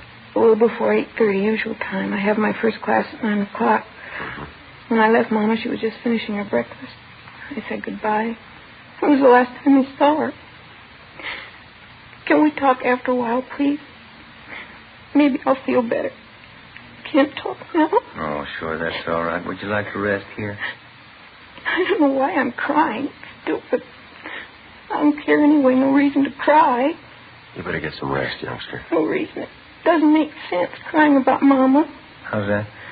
I'm not sorry. I'm glad she's dead. Early that afternoon, after she'd rested sufficiently and recovered herself, we had another interview with Roberta Dixon, the teenage daughter of the murdered woman. Miss Harmon, the vice principal, went back to the school, and a policewoman was called in to be present during the interrogation. Again, she insisted that she wasn't at all sorry that her mother was dead. She said that privately she didn't have any love for either one of her parents, least of all her mother. She told the usual story of a broken home, a father who showed little interest in his daughter or providing a good home for her, a strict, overbearing mother who apparently made no effort to understand the girl. We continued to interview Roberta Dixon, but outside of what she'd already told us, she showed no further knowledge of the murder. Pending action by the court, we had the girl placed in the custody of the juvenile authorities. 3:10 p.m., Ben and I drove back to the murder house on South Pico Boulevard, where we met police reporter George DeCoven. Together with Brian and Ortiz, we continued our preliminary investigation. We rechecked the immediate area of the Dixon home and talked again with the neighbors. We failed to come up with anything new. 4:25 p.m., along with the reporter, George DeCoven, Ben and I went back to the murder house. Well, I don't know. It doesn't seem to jive that time of morning. It's possible, though. What's that, Joey? Prowler. Might have been it. You think so? No, we've already run that down. Yeah? We checked communications. There's no recent complaints about anybody prowling the neighborhood. We talked to the neighbors, too. No indication of it. No sign anybody tried to break in here, either. Got me. I can't figure. And Dixon woman sure kept to herself. Lived here 11 years, and we can't dig up more than half a dozen neighbors who really knew her. Yeah, business with her daughter, too. It sure stacks up pretty strange. Didn't the crime lab crew find anything this morning, Joe? No, nothing great. A jacket, a pair of shoes with a few stains on them. Took them in to run a benzodine test. That's about the size of it. Sure a slow start. Yeah. I expect a little more from the neighbors. So did I. You know, it'd be different if the thing happened in the middle of the night. According to the daughter, it must have happened at least after 8:30 this morning. Now, if the killer got in the house after that, you'd think somebody on the block would have noticed it. Neighbors close by on either side. How about checking out in the yard and back? I didn't get too good a look around this morning. Well, there's nothing more to cover in here. Crime lab's been all over it. Yeah, how about where this Mrs. Dixon worked, Joe? Anybody tag base there? Yeah, Tommy Bryan did. Hotel down on South Grand. She worked in the linen room. A couple people she knew there, they couldn't tell him anything. How about some of her other friends? No, nothing yet. We're still checking. Go ahead, Joe. Thanks. Oh, it's a big backyard. Kept it nice, didn't it? You want to check alongside here, Ben, with the house? I'll give the back of the yard a look, huh? Yeah, okay. Well, Good-sized garage, huh? Pretty hard to find them like that anymore. Pretty good-sized lot, too. She sure must have worked at keeping it up. There's not a weed on the place, is there? Yeah. More you can say for the neighbors. Yeah. Have a look, George, down here. Huh? Flower bed here. 2 little mounds of dirt. You see them?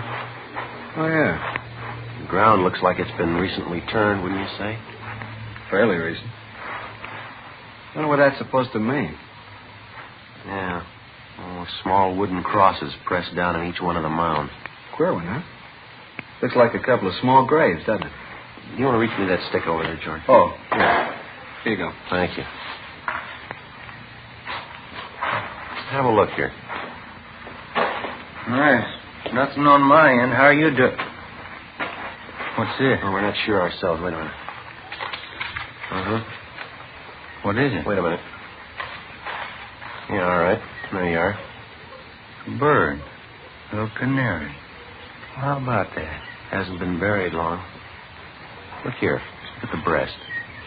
What do you think, a knife? Could be. Sharp instrument of some kind. Just a minute. I'm going to try this other mound here. Wait a minute, Joe. Yeah. It's another one. Yellow canary, same thing. Look at the breast. Neither one's been buried for more than a few days. Funny one. The Dixons raise canaries, you know? I don't know. I don't think so. It sure doesn't make any sense to me. If they didn't want the birds, you'd think they'd give them away. Why go slaughter them like this? Yeah, well, it works both ways. Deep wounds in the chest. Some kind of sharp weapon. Yeah. The Dixon woman. She died the same way. 4:35 p.m. We took the 2 canaries, wrapped them in paper, and brought them downtown to Lieutenant Lee Jones at the crime lab to be processed. He was still running tests on the stained jacket and pair of shoes which had been found in the house among the dead woman's personal effects. 5:15 p.m. We checked with the office, and then we drove over to Juvenile Hall to see Roberta Dixon. Apparently, she was in a much better frame of mind. I talked to Miss Harmon this afternoon, our vice principal.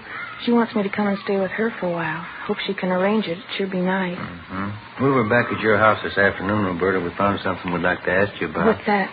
Well, do you keep any pets in your house? I mean, either you or your mother? Well, no, not usually. Why? Well, how do you mean not usually? Well, we didn't up until a week ago. Mama didn't like animals. She didn't want them around. Mm-hmm. Then I got these 2 canaries. I bought them with my own money. I work after school, you know. I see. I bought a cage for them, too. My mother was mad when I brought them home. She didn't like any kind of animals. She kept preaching at me. She finally made me get rid of them. How'd you do that, Roberta? I got a knife and I killed them.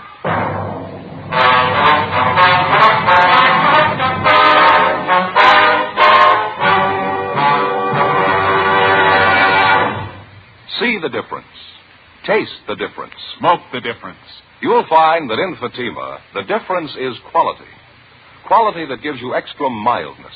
A much different, much better flavor and aroma. Yes, in king-size Fatima, you get all the advantages of extra length, plus Fatima quality, which no other king-size cigarette has. Fatima, best of all king-size cigarettes.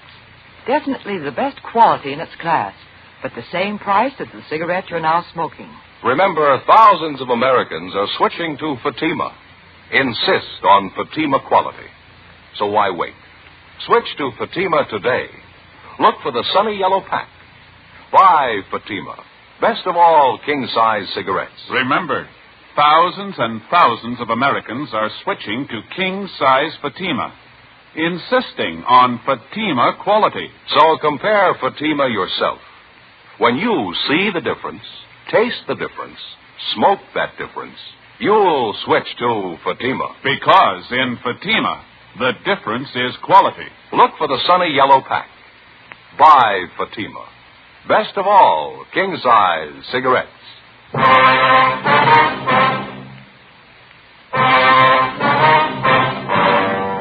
February February 18th. The Dixon girl was released to the custody of Miss Harmon pending action by the juvenile court, 9 p.m. Ben and I double-checked with Lieutenant Lee Jones at the crime lab. He showed us the school jacket and a pair of shoes which had been found in a closet in the home of the murdered woman, Mrs. Florence Dixon. Apparently, the clothing belonged to the daughter, Roberta. There were several dark stains on each of the articles. They'd been checked thoroughly. First, a benzodine test to determine if they were blood stains, then a biological precipitant test to classify them further. There wasn't any doubt in Lee's mind that the stains were recent, but they were made by human blood.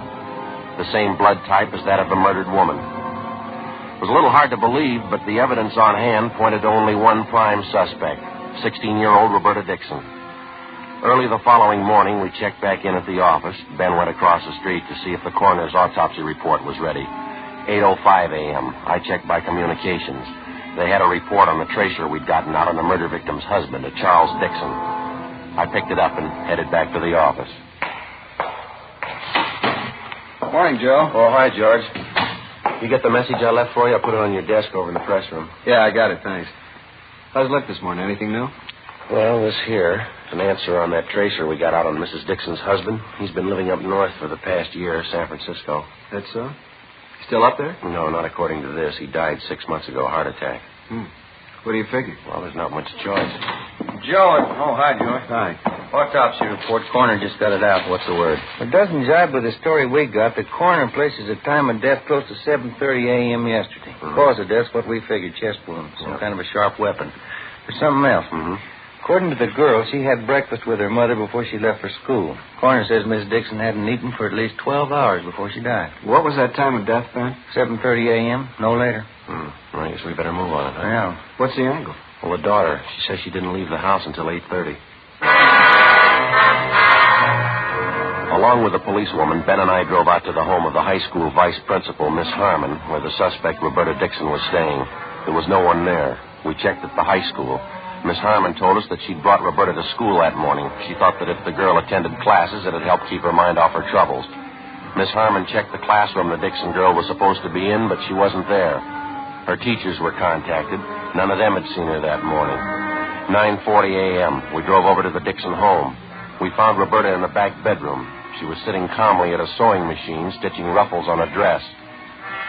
In one corner of the room, there was an empty bird cage. I'm pretty busy right now. I've got this sewing to do. What do you want to talk to me about? We got a few more questions for you, Roberta. It's about your mother. She's dead, isn't she? Do we have to talk about it? Yeah, I'm afraid we do. Why do we? Just told me she was dead. There's no sense in talking about dead people. Anyway, I've got this sewing to do. I have to get it finished. There. Isn't that pretty? These ruffles go all the way around the bottom of the skirt. Here, like this. Beautiful color, brown. You like it? You want to tell us what happened, Roberta, yesterday morning? Yesterday, I already told you, didn't I? We don't think you were telling the truth. You want to go over it again for us? Well, I've got this sewing to do. You can see that, can't you? 3 more rows of ruffles go on. Right here. I have to get it finished. It takes time, you know. I think you better let the sewing go, Roberta. Oh, no, I couldn't do that. I have to get it finished. I'm afraid this is a little more important. I think you realize that. I went over the whole thing for you already. I told you everything. Wasn't the truth. You know that, Roberta. Why do you say that? Was it the truth? What do you expect me to say? That's up to you. You think I lied, don't you? That's stupid. I haven't got any reason to lie. Did you kill her, Roberta? What? Did you kill your mother? I told you everything already. That's just the way it was. Mama and I got up and had breakfast, and I went to school, that's all. I don't have any reason to lie. Oh, excuse me. Hello? Oh, hi, Fran. Yeah, I'm working on it now. It's going to be beautiful. What? Oh, no, that's all right, sure. Oh, thanks. Yeah, I'm all right. Look, can you call me back later? Yeah, I'll be here. Okay, honey, bye. I'm sorry, officers. My girlfriend, Fran. She's a good friend of mine. She can vouch for me. She'll tell you I'm not a liar. Do you own a pair of brown and white saddle Oxfords, Roberta? No, why? How about a school jacket? Green plaid? No. I don't like green. Brown's my favorite color. The green plaid jacket was found in the house here. It was stuffed back in the hall closet. It had your name stenciled on it. Oh, yeah. That old thing. I don't even wear it anymore. Look at that. Won't it be pretty when I get it finished? That jacket of yours, Roberta, they found blood stains on it. On the shoes, too. Roberta? I already told you the shoes aren't mine. The jacket is. Why do you keep calling me a liar? Can't you believe me for once? Isn't it bad enough the way things are? Now, the last time we talked to you, you said you left the house at 8:30 yesterday morning. Is that right? Yes, it was around 8:30. Well, we got the report on your mother this morning, Roberta. The coroner says she died at 7:30, no later. That's stupid. How could he tell anyway? He can tell.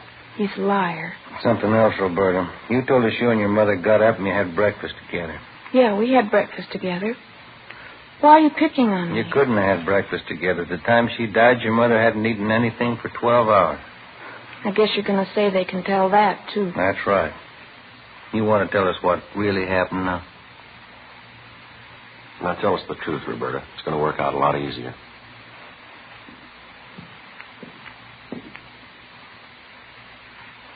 These are some of the toys I had when I was little. I saved almost all of them. My best doll. I had a lot of dolls. I loved them. Guess I still do. I love them more than her. You mean your mother? I wasn't fooling. I don't care if she's dead. She didn't mean anything to me. She never did mean anything. These are more of my dolls here. I dressed them all myself, every one of them. What was the matter, Roberta, between you and your mother, I mean? I don't know. I guess she just didn't mean anything. Not like anybody else's mother. She didn't mean anything at all. Same as my father. We were in the same house, that's all. Nobody cared for anybody else. It wasn't anything but fighting, or just not saying anything at all. I'm glad she's dead. You killed her? Is that what you want to say? Here's a little piano I had. I got it one Christmas, I think. Look, still plays. You want to tell us from the beginning?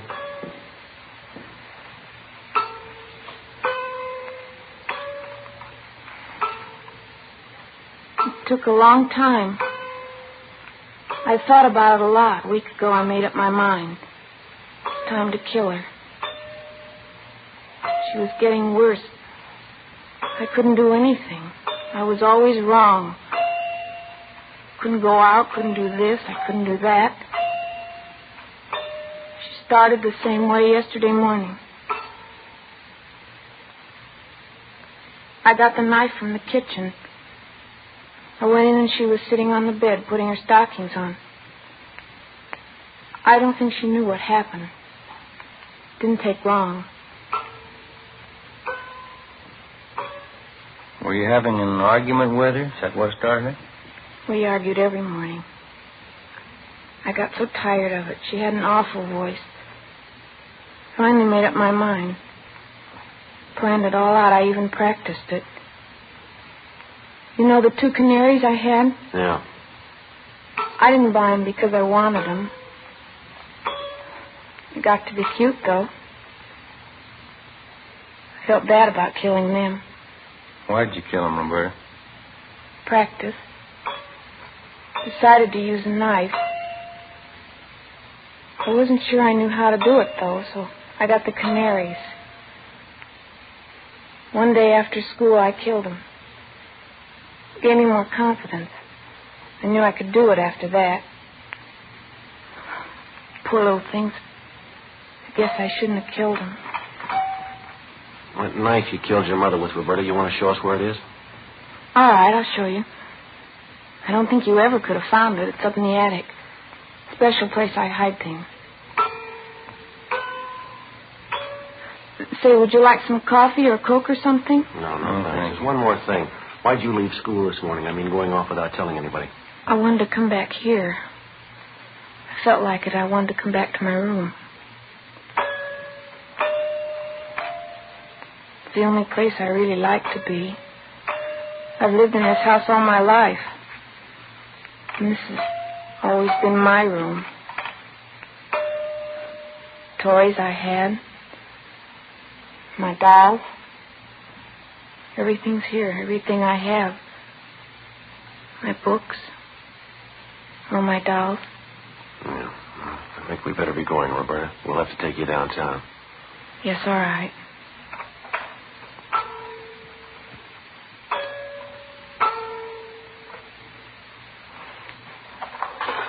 I'll get my coat. Then I'll show you where the knife is. All right. Officers, could I ask you one favor? What's that? It probably sounds silly. It'll help a lot, though. This doll here, Yeah. could I take it with me? Just this one. Make me feel a lot better. Please, do you think I could? Yeah, sure. Bring it along if you like. Thank you. You probably think I don't care for anything but my dolls. There's one thing, though, I want to tell you. What's that? I'm sorry now, I really am. I shouldn't have done it. I know it was wrong. You do? Yes, I'm sorry I killed the canaries.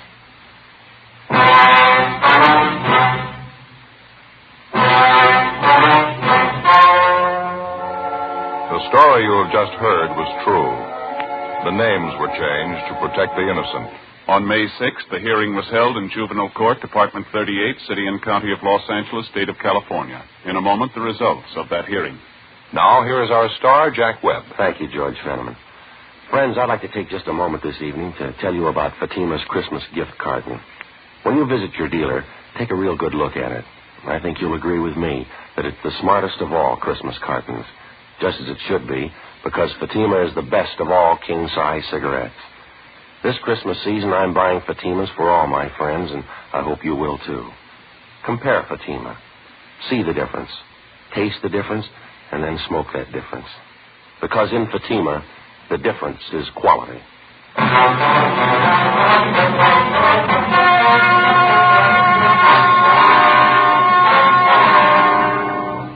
At the hearing in juvenile court, Roberta Evelyn Dixon was found unfit to be handled as a juvenile and was certified to Superior Court as an adult.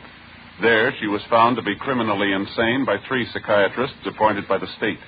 She is now confined to a state mental institution where she is undergoing treatment.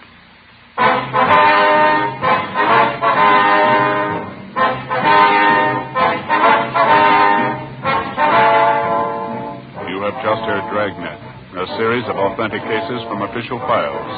Technical advice comes from the Office of Chief of Police W.H. Parker, Los Angeles Police Department. Barton Yarborough is Sergeant Ben Romero. Also heard was Joyce McCluskey. Script by Jim Moser. Music by Walter Schumann. Hal Gibney speaking. Fatima Cigarettes, best of all king-size cigarettes, has brought you Dragnet, transcribed from Los Angeles.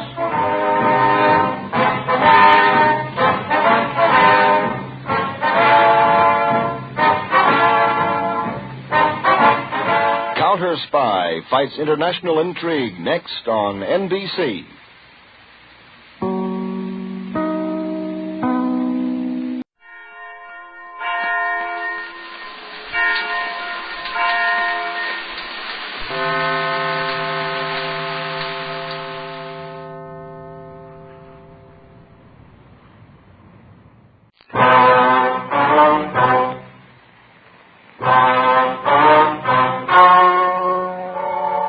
The story you are about to hear is true.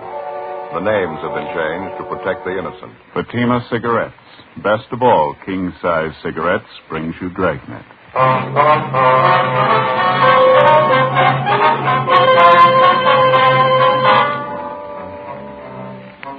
You're a detective sergeant. You're assigned to homicide detail. A 22-year-old girl has been abducted. Her family receives an anonymous message. The abductor demands $30,000 for the safe return of the girl. Your job? Get him. See the difference. Taste the difference. Smoke the difference. You'll find that in Fatima, the difference is quality. Quality that gives you extra mildness. A much different, much better flavor and aroma. Yes, in king-size Fatima, you get all the advantages of extra length plus Fatima quality, which no other king-size cigarette has. Fatima, best of all king-size cigarettes. Definitely the best quality in its class, but the same price as the cigarettes you're now smoking. Remember, thousands of Americans are switching to Fatima, insisting on Fatima quality. So why wait? Switch to Fatima today. Look for the bright, sunny yellow pack. Buy Fatima. Best of all, king-size cigarettes.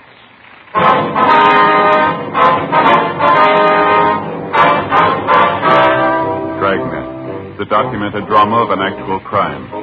For the next 30 minutes, in cooperation with the Los Angeles Police Department, you will travel step by step on the side of the law through an actual case transcribed from official police files. From beginning to end, from crime to punishment, Dragnet is the story of your police force in action. It was Tuesday, October 18th. It was cloudy in Los Angeles. We were working the early morning watch out of homicide. My partner's Ben Romero. The boss is Thad Brown, chief of detectives. My name's Friday. I was on the way back from the stats office, and it was 3:26 a.m. when I got to room 42. Homicide. Hi, Brian. Hi. Got those mug shots you wanted, Joe. Here you go. Oh, thank you. The captain leave yet? They're waiting for me in the garage. You call Ben? I'm going to right now, yeah. Okay. I guess I better hustle it. See you out there, huh? Right, Brian.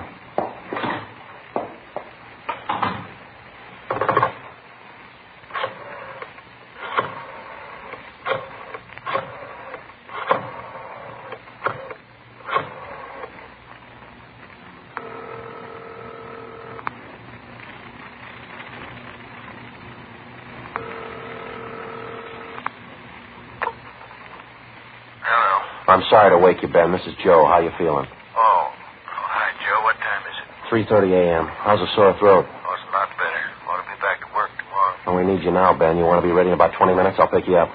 20 minutes? Okay, what's the matter? Man by the name of Martin Sullivan, official down at the Third National Bank. Yeah, what about it? He's got a 22-year-old daughter, or he had one. Huh? She's gone.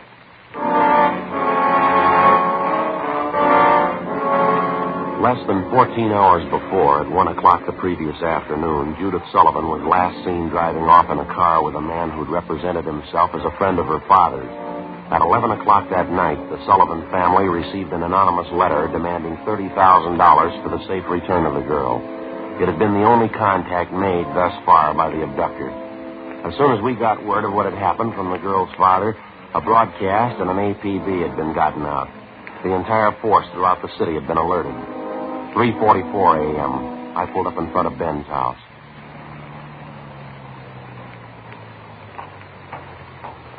Well, good morning. Hi. You made good time. Where are we headed? The Sullivan home out on Castro Boulevard. Thad Brown's out there now with Brian. Any leads to go on? No, not so far. The girl disappeared a little before 1 o'clock yesterday afternoon. Note from the abductor came through last night. They're asking $30,000. Oh, I don't get it. Sullivan hasn't got that kind of money. Yeah, I know that. Poor guy's almost out of his mind. Mrs. Sullivan, too, they're all broken up. Fill me in. How'd it happen? Well, the girl was taken from a business school that she goes to. Man had her called out of class. He told her father was sick. Said he was a friend of the family. How about the teachers? What was their story? Well, they said the girl didn't want to go with the man at first, but he finally talked her into it. Kept telling her father was dying. Yeah, lousy thing. Did he use the car? Yeah, blue sedan. That's all we know. Witnesses didn't get the make or the license number. Any description on the man? Yeah, they say about 5'9", 160, brown suit and dark hair. Is that all? That's it. Here's a copy of the letter that the Sullivans got. You can read it. It's the usual. All right, thanks. I have your daughter, Judy. Get $30,000 quick if you want her back alive. Don't call police or I'll kill her. Contact you later. Signed The Wolf. Who's he kidding? I don't know. I could think of a better name. Well, here we are.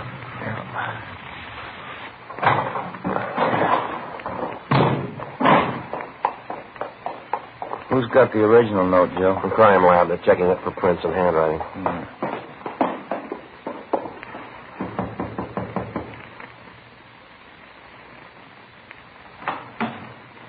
Hi, Joe Romero. In the living room. Thank you, Tom. That's the way I see it, Mr. Sullivan. You understand exactly what you have to do now? Yes, I'll do as you say. All right, sir. Here are the two men who will help you. Sergeant Friday and Romero, Central Homicide. All right, Mr. Sullivan. Reduce. Mr. Brown, are you sure about all this? I keep thinking he might get frightened. He might do something to her. Believe me, Mr. Sullivan, it's the only way. I know how you must feel, but we can't do anything else. All right. I want to see Mrs. Sullivan first. Will you excuse me? I'll be ready in a moment. All right, fine. What is it, Chief? Any development? Back here, in the dining room.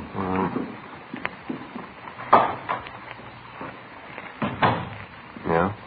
That's it on the table. Second note from the guy. When did it come? Half an hour ago. The guy had it delivered by a special messenger, used a plain envelope. Messenger kid didn't know anything about it, doesn't remember what the guy looked like. Let's see, Joe. Yeah, I'll read it. It says, meet me in Elysian Park, 5 o'clock this morning near Balkan Drive. Come alone, bring 30,000, will return girl. Don't tell the cops. I'll kill her if you do. It's the same signature, Wolf. Not much time, Chief. It's 4 a.m. now. I know. What we'll have to do as he says. There's no other way. Sullivan's going out there alone, is he? You're going with him, you and Romero. You'll be hidden in the trunk of his car. All right. Anything else? Any plan you want us to follow? Get him, that's all. 4:15 a.m. Ben and I went out back to the garage where Mr. Sullivan's car was parked. We jammed ourselves into the trunk compartment, and Brian closed the door on us. The latch was rigged so that we could push open the door from the inside. A few minutes later, Mr. Sullivan came out, got in the car, and we drove off. At 3 minutes to 5, we pulled up at the designated meeting place up in Elysian Park. We waited. Nothing happened. 5 minutes past 5 a.m. Still nothing. Outside, it started to thunder. Rain's starting, man. Windy. Joe? Do you hear it? Yeah. A car coming up the road toward us, sounds like. Yeah. Wait a minute. Coming over this way. Yeah, sounds that way, doesn't it? Are you ready? Right. All right, easy.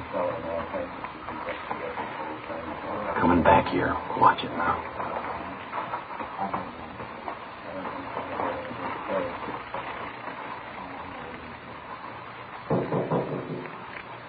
Friday? Romero? Chief, is that you? Yeah, come on up. Meeting's off. Look, that's a break. What's in my leg? Mr. Sullivan, you want to drive back home? We'll contact you there. Yes, sir, all right. Come on. Let's get over to the car. What's the story? Did he scare off? The guy had no intention of following through with the meeting. How come? He told us. He phoned a couple of minutes before 5 a.m. We tried to trace the call. He wouldn't stay on the line long enough. What did he have to say? A couple of things. Number one, he wants more money. Number two, he knows we're working the case. What was the reaction? Claims he doesn't care. We'll never get him anyway. Well, how's the thing stand now? $50,000. He wants it in the next 12 hours. More than 16 hours had passed since word of Judy Sullivan's abduction had been phoned into homicide. During that time, an APB containing the descriptions of the suspect, his car, and his victim had been dispatched to law enforcement agencies throughout the entire area. The same descriptions were being broadcast every hour. The Sullivan home had been placed under strict surveillance, and Mr. Sullivan instructed not to contact the suspect without the knowledge of the police. The girl's father had raised almost $10,000 in cash to buy him off, and the serial numbers on each one of the bills had been copied by a police stenographer and rechecked by a homicide officer. So far, the Wolf, as he called himself, had made 3 separate contacts, but he'd covered his tracks well. We knew he was somewhere in the city, 450 square miles of it. We knew we had to find him. 6:18 a.m. We checked back into homicide. What's doing, Brian? Here's a copy of the letter, fellas. Special delivery. Came in about 25 minutes ago. Let's see, Tom. It's the same handwriting, it looks like. Check the postmark. Joe must have mailed it right after he grabbed the girl. Let me see. Stay away from Sullivan. If the girl's found dead, it's your fault. Stay away. Wolf. Can't seem to make up his mind, huh? They checking the original of this for prints, Tom? Yeah, no word yet. How about that second note? Anything on that? Uh-huh.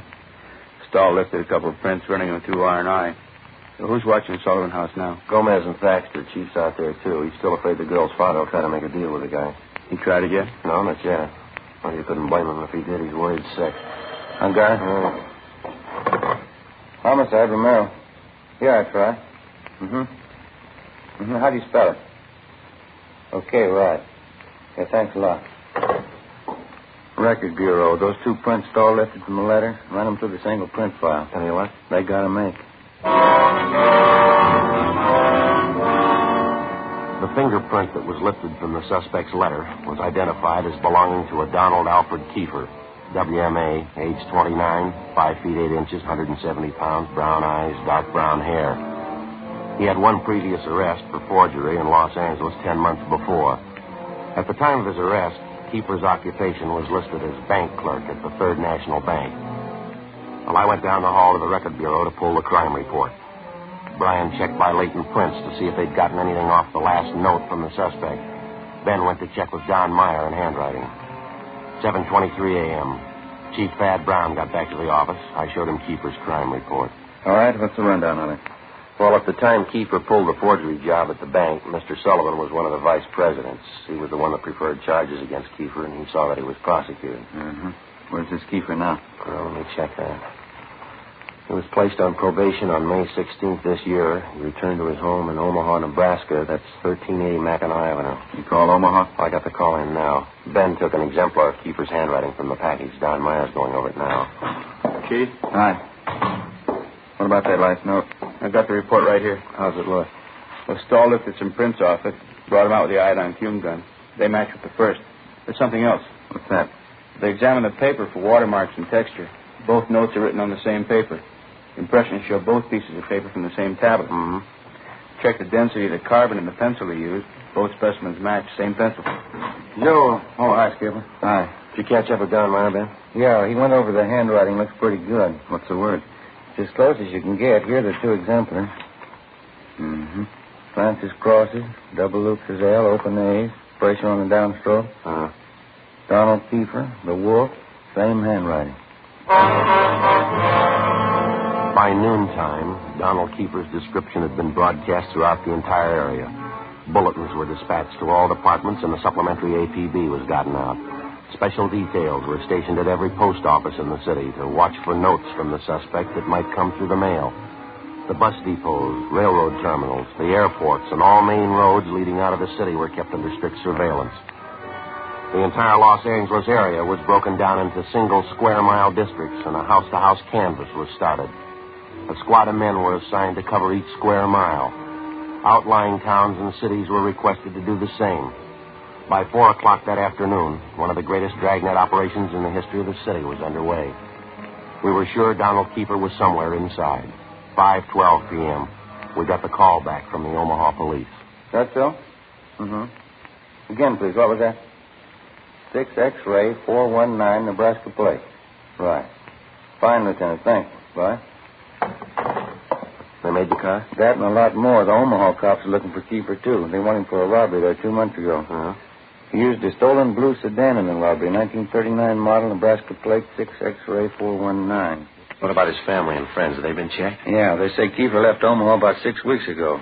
I don't know where he was headed. We better get that car description of communications, huh? APB and a radiogram? Yeah, right. Friday, Romero? Yeah. What are you tied up with? Just got a call back from Omaha. Make on Kiefer in the car. Give it to me. You 2 get out to Sullivan house as fast as you can. See Harris out there. Okay, what happened? Mr. Sullivan, he's disappeared.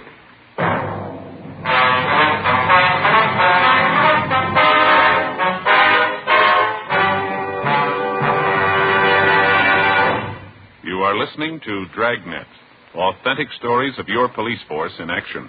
Millions heard it, yet only 54 have written. Starting on Dragnet over 2.5 months ago, on September 20th to be exact, Fatima made a special money-back offer to more than 10 million listeners.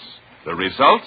Amazing. Millions heard it, yet only 54 have written. If you smoke king-size cigarettes, listen to Fatima's famous offer. Buy a pack of Fatimas. Enjoy their extra mildness and superbly blended tobaccos. If you're not convinced Fatima is better than the king-size cigarette you're now smoking, just return the pack and the unsmoked Fatimas before January 1st, and we'll give you your money back plus postage. Fatima, Box 37, New York 1. Remember, thousands and thousands of Americans are switching to king-size Fatima, insisting on Fatima quality. So compare Fatima yourself. When you see the difference, taste the difference, smoke that difference, you'll switch to Fatima. Because in Fatima, the difference is quality. Look for the bright, sunny yellow pack. Buy Fatima. Best of all, king-size cigarettes.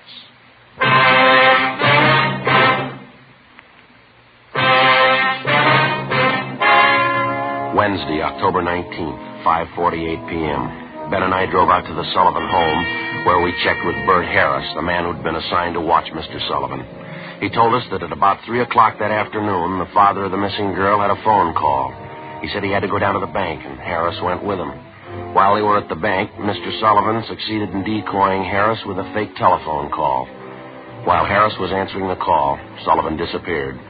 Did Mr. Sullivan get any more money while he was at the bank, Bert? Yeah, $5,000. Did you get the serial numbers off the bills? Uh-huh. Shouldn't have let him get out of my sight. Forget it. Right now, we got to find out where he's going to meet Kiefer. Did you talk to Mrs. Sullivan about it, Bert? Yeah, says she doesn't know anything about it. Where's she now? Back in the sitting room, lying down. Well, let's try her again, huh? She might be able to help. Okay, it's back this way. What time you got, Joe? It's 5 minutes past 6. I get it. Hello? How's that? Yeah, where are you? What? Oh, well, where are you? Where are you? All right, we'll be right out. Yeah? Mr. Sullivan, he met with Kiefer out in Laurel Canyon. Did he get his daughter back? Yeah, he did. Wrapped in newspaper. All units in the area were notified immediately that a contact had been made with the suspect, Donald Kiefer. We got in the car and we drove out to Laurel Canyon. The entire area had been blocked off. We found Martin Sullivan standing in the middle of the road at the end of East Winding Way. 500 feet down the hill was a private residence where Sullivan had telephoned us, the only building in the immediate vicinity. A few yards beyond the point where East Winding Way ended, back in a clump of tall grass, we found the body of 22-year-old Judy Sullivan. We notified the crime lab, Chief Thad Brown, and the coroner. Despite the severe emotional shock, Mr. Sullivan told us the story. He said Judy was all right. I believed him. I wanted her back. Judy. I tricked the officer, the one watching me. Kiefer said to come alone, no police. Did you see his car, Mr. Sullivan? I wanted her back. I wanted Judy back. I did as he said. I drove out here at 6 o'clock. I waited. I put the money on the front seat, like he said. Did he get the money, sir? And then I got out. I left the parking lights on. I stood up there by the end of the road, and I waited. And then he drove up. He took the money. And then he came up to me. He had a gun. I wanted Judy back. He had a gun. Did you see his car? He said she was up there. Beyond the road, she was tied to a tree, he said. I wanted her back. Well, look, Mr. Sullivan, did you see his car? I went to look for Judy. He drove away. She wasn't there by the tree. I couldn't find her. No, way back. I saw the money on the way. Yes, sir. Lord, let me find him. Oh, Lord, let me kill him.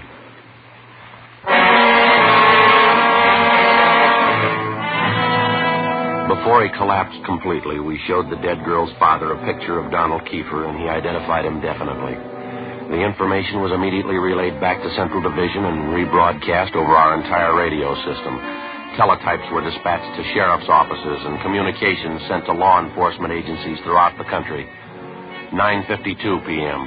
The house-to-house search was intensified. The Dragnet operation in which we hoped to trap the killer was drawing slowly inward. A few minutes before midnight, Ben and I drove back downtown to the crime lab to check with Lieutenant Lee Jones. Hi, fellas. Come on back. Anything yet, Lee? Just checking over these towels here. Found them wrapped around the girl's body inside the papers. Funny thing about them. What's that? All yesterday's papers. Every story about the girl's disappearance has been clipped out. Uh-huh. How about the towels? Any laundry marks at all, Lee? Nothing so far, Joe. Every one of them clipped off. Morgue post the body yet? They're doing it now. Nasty one. Yeah, it sure is. Any footprints or tire marks out where they found the body? No, lots of them. Got two of the men checking them now. One thing. What is it, Lee? I don't know. Under the seam here, this towel. Wait a minute. Give me that pair of snippers, will you, Joe? Yeah. Here you go. Thanks. Press back under the seam here. There.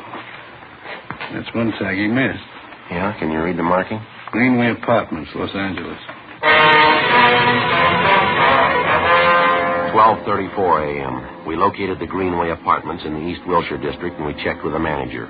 He identified Kiefer's mugshot, but he said he hadn't been home to the apartment since the day before. We called the crime lab, and we went up to check the suspect's apartment. One look was enough. Lieutenant Lee Jones found specimens of the Sullivan girl's blood in the wash basin and the bathtub drains. In an adjoining garage, we found the car which Kiefer had used. A blue sedan, Nebraska plates, 6 X-ray 419. A cancellation of the want order for the car was issued and a stakeout placed at the apartment and in the garage in case Kiefer decided to return. All that night and into the next day, the citywide dragnet went on. There was no sign of the killer. At 10 minutes past 2 that afternoon, the first piece of ransom money showed up. It was at a used car lot on the corner of Beverly and Naylor Streets. 2 hours later, another piece of the money turned up at a busy downtown department store. In both cases, the man who passed the stolen money was finally identified as Donald Kiefer. Details were strengthened in both areas where the money appeared. The search went on. 6:42 p.m. Ben and I got a call to meet Chief Thad Brown at the Hollywood Division Station. Tommy Bryan from Central Homicide was with him. This is the way it stacks up now. This pin map over here, this is where we're concentrating the search. This area here. How about the lead we had on him downtown? Didn't it work out? No, the last 20 minutes we picked up 3 possible leads on the man out in this neighborhood here. East of Vine, south of Franklin, west of La Brea, north of Santa Monica.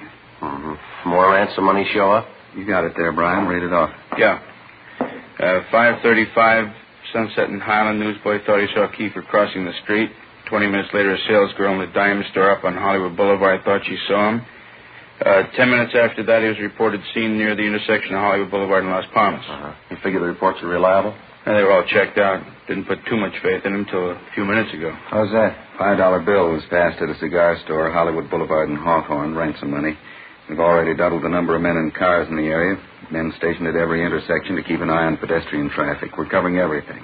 Streets, stores, covering the whole neighborhood. I'll get it. Homicide, Brian. Yeah, just a minute. You, Chief. Oh. That, Brian? Yeah. Where? When was that? No, stay there. We'll be right there. Goodbye. Another piece of ransom money. Where did it turn up? A theater on Hollywood Boulevard between Fairview and Hawthorne. Who passed the money? You think it was Kiefer? They're positive. They say he's in the theater right now. The information on Kiefer was phoned into communications immediately, and within a few minutes, men and cars converged on the neighborhood. The 1/2-mile area around the theater was completely blockaded. Every exit and entrance to the theater was covered. 7:23 p.m., Ben and I, along with Chief Thad Brown and Tom Bryan, met in the theater manager's office. Brown outlined our plan of operation.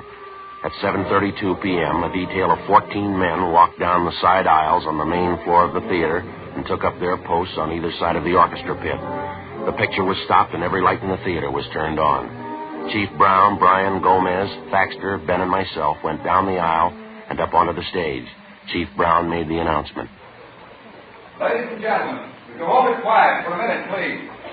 We're sorry to interrupt the picture, but this is a very important matter.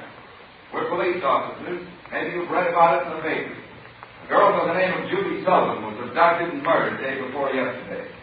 We think we've traced the man who murdered her to this theater. We believe he's in this theater now. We're going to search the theater row by row, and we'd like to ask your cooperation. No need to be panicky or afraid. Those who wish to leave now may do so. Leave by the main entrance. Each one of you will be checked as you go out the door. For the benefit of the man we're looking for, don't try to escape. Every exit is covered. The entire area is blockaded. Don't place any more lives in jeopardy. All right, now... Hey! Right there! There it goes! There! Outside exit! Come on, Ben.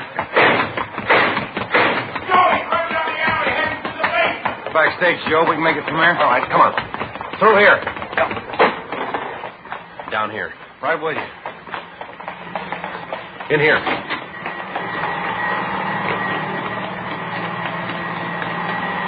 Come on, over here.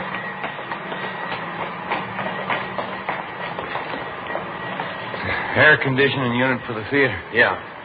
I don't see him, do you? No. You can't get out. There's just two exits. We got them both covered. Look out, Pete. There he is. All right, keeper, hold it. All right, throw your gun over here. Come on, throw it out. Okay, I got it. You got it, don't shoot. All right, let's take him. Yeah. All right. Okay, you got my gun. I didn't mean to shoot at you. You forced me to. Put the cuffs on him, Ben. Yeah, right.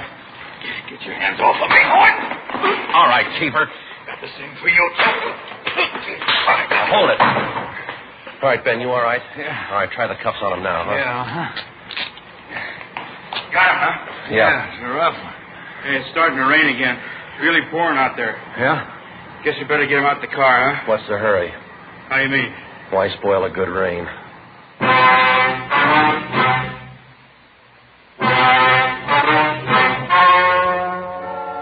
The story you have just heard was true. The names were changed to protect the innocent. On January 19th, trial was held in Superior Court, Department 87, City and County of Los Angeles, State of California. In a moment, the results of that trial. Now, here is our star, Jack Webb. Thank you, George Fenneman. Friends, this Sunday evening, December 16th, Fatima brings you a television preview of Dragnet on Sound Off Time on NBC. Check your papers for the time. Now, it's an actual case history filmed right on the spot, right at the City Hall, downtown Los Angeles. Starting in January, Dragnet will be seen regularly on television, in addition to Dragnet Radio. Now, remember, Fatima is making all this possible and making it possible for you to give the best this Christmas to everybody who smokes king-size cigarettes. Fatima in the new holiday gift carton. It's the smartest of all Christmas cartons, just as it should be, because Fatima is the best of all king-size cigarettes. Give Fatima.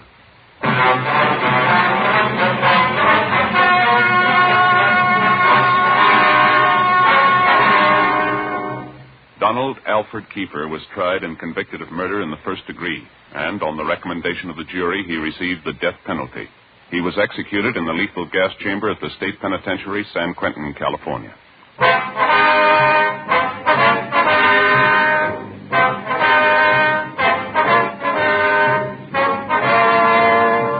You have just heard Dragnet, a series of authentic cases from official files. Technical advice comes from the Office of Chief of Police W.H. Parker, Los Angeles Police Department. Barton Yarborough as Sergeant Ben Romero. Also heard were Whit Connor and Vic Perrin.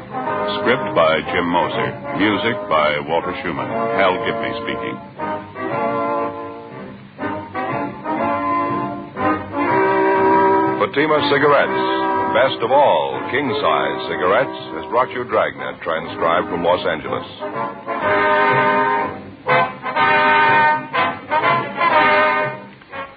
Counter Spy fights international intrigue next on NBC.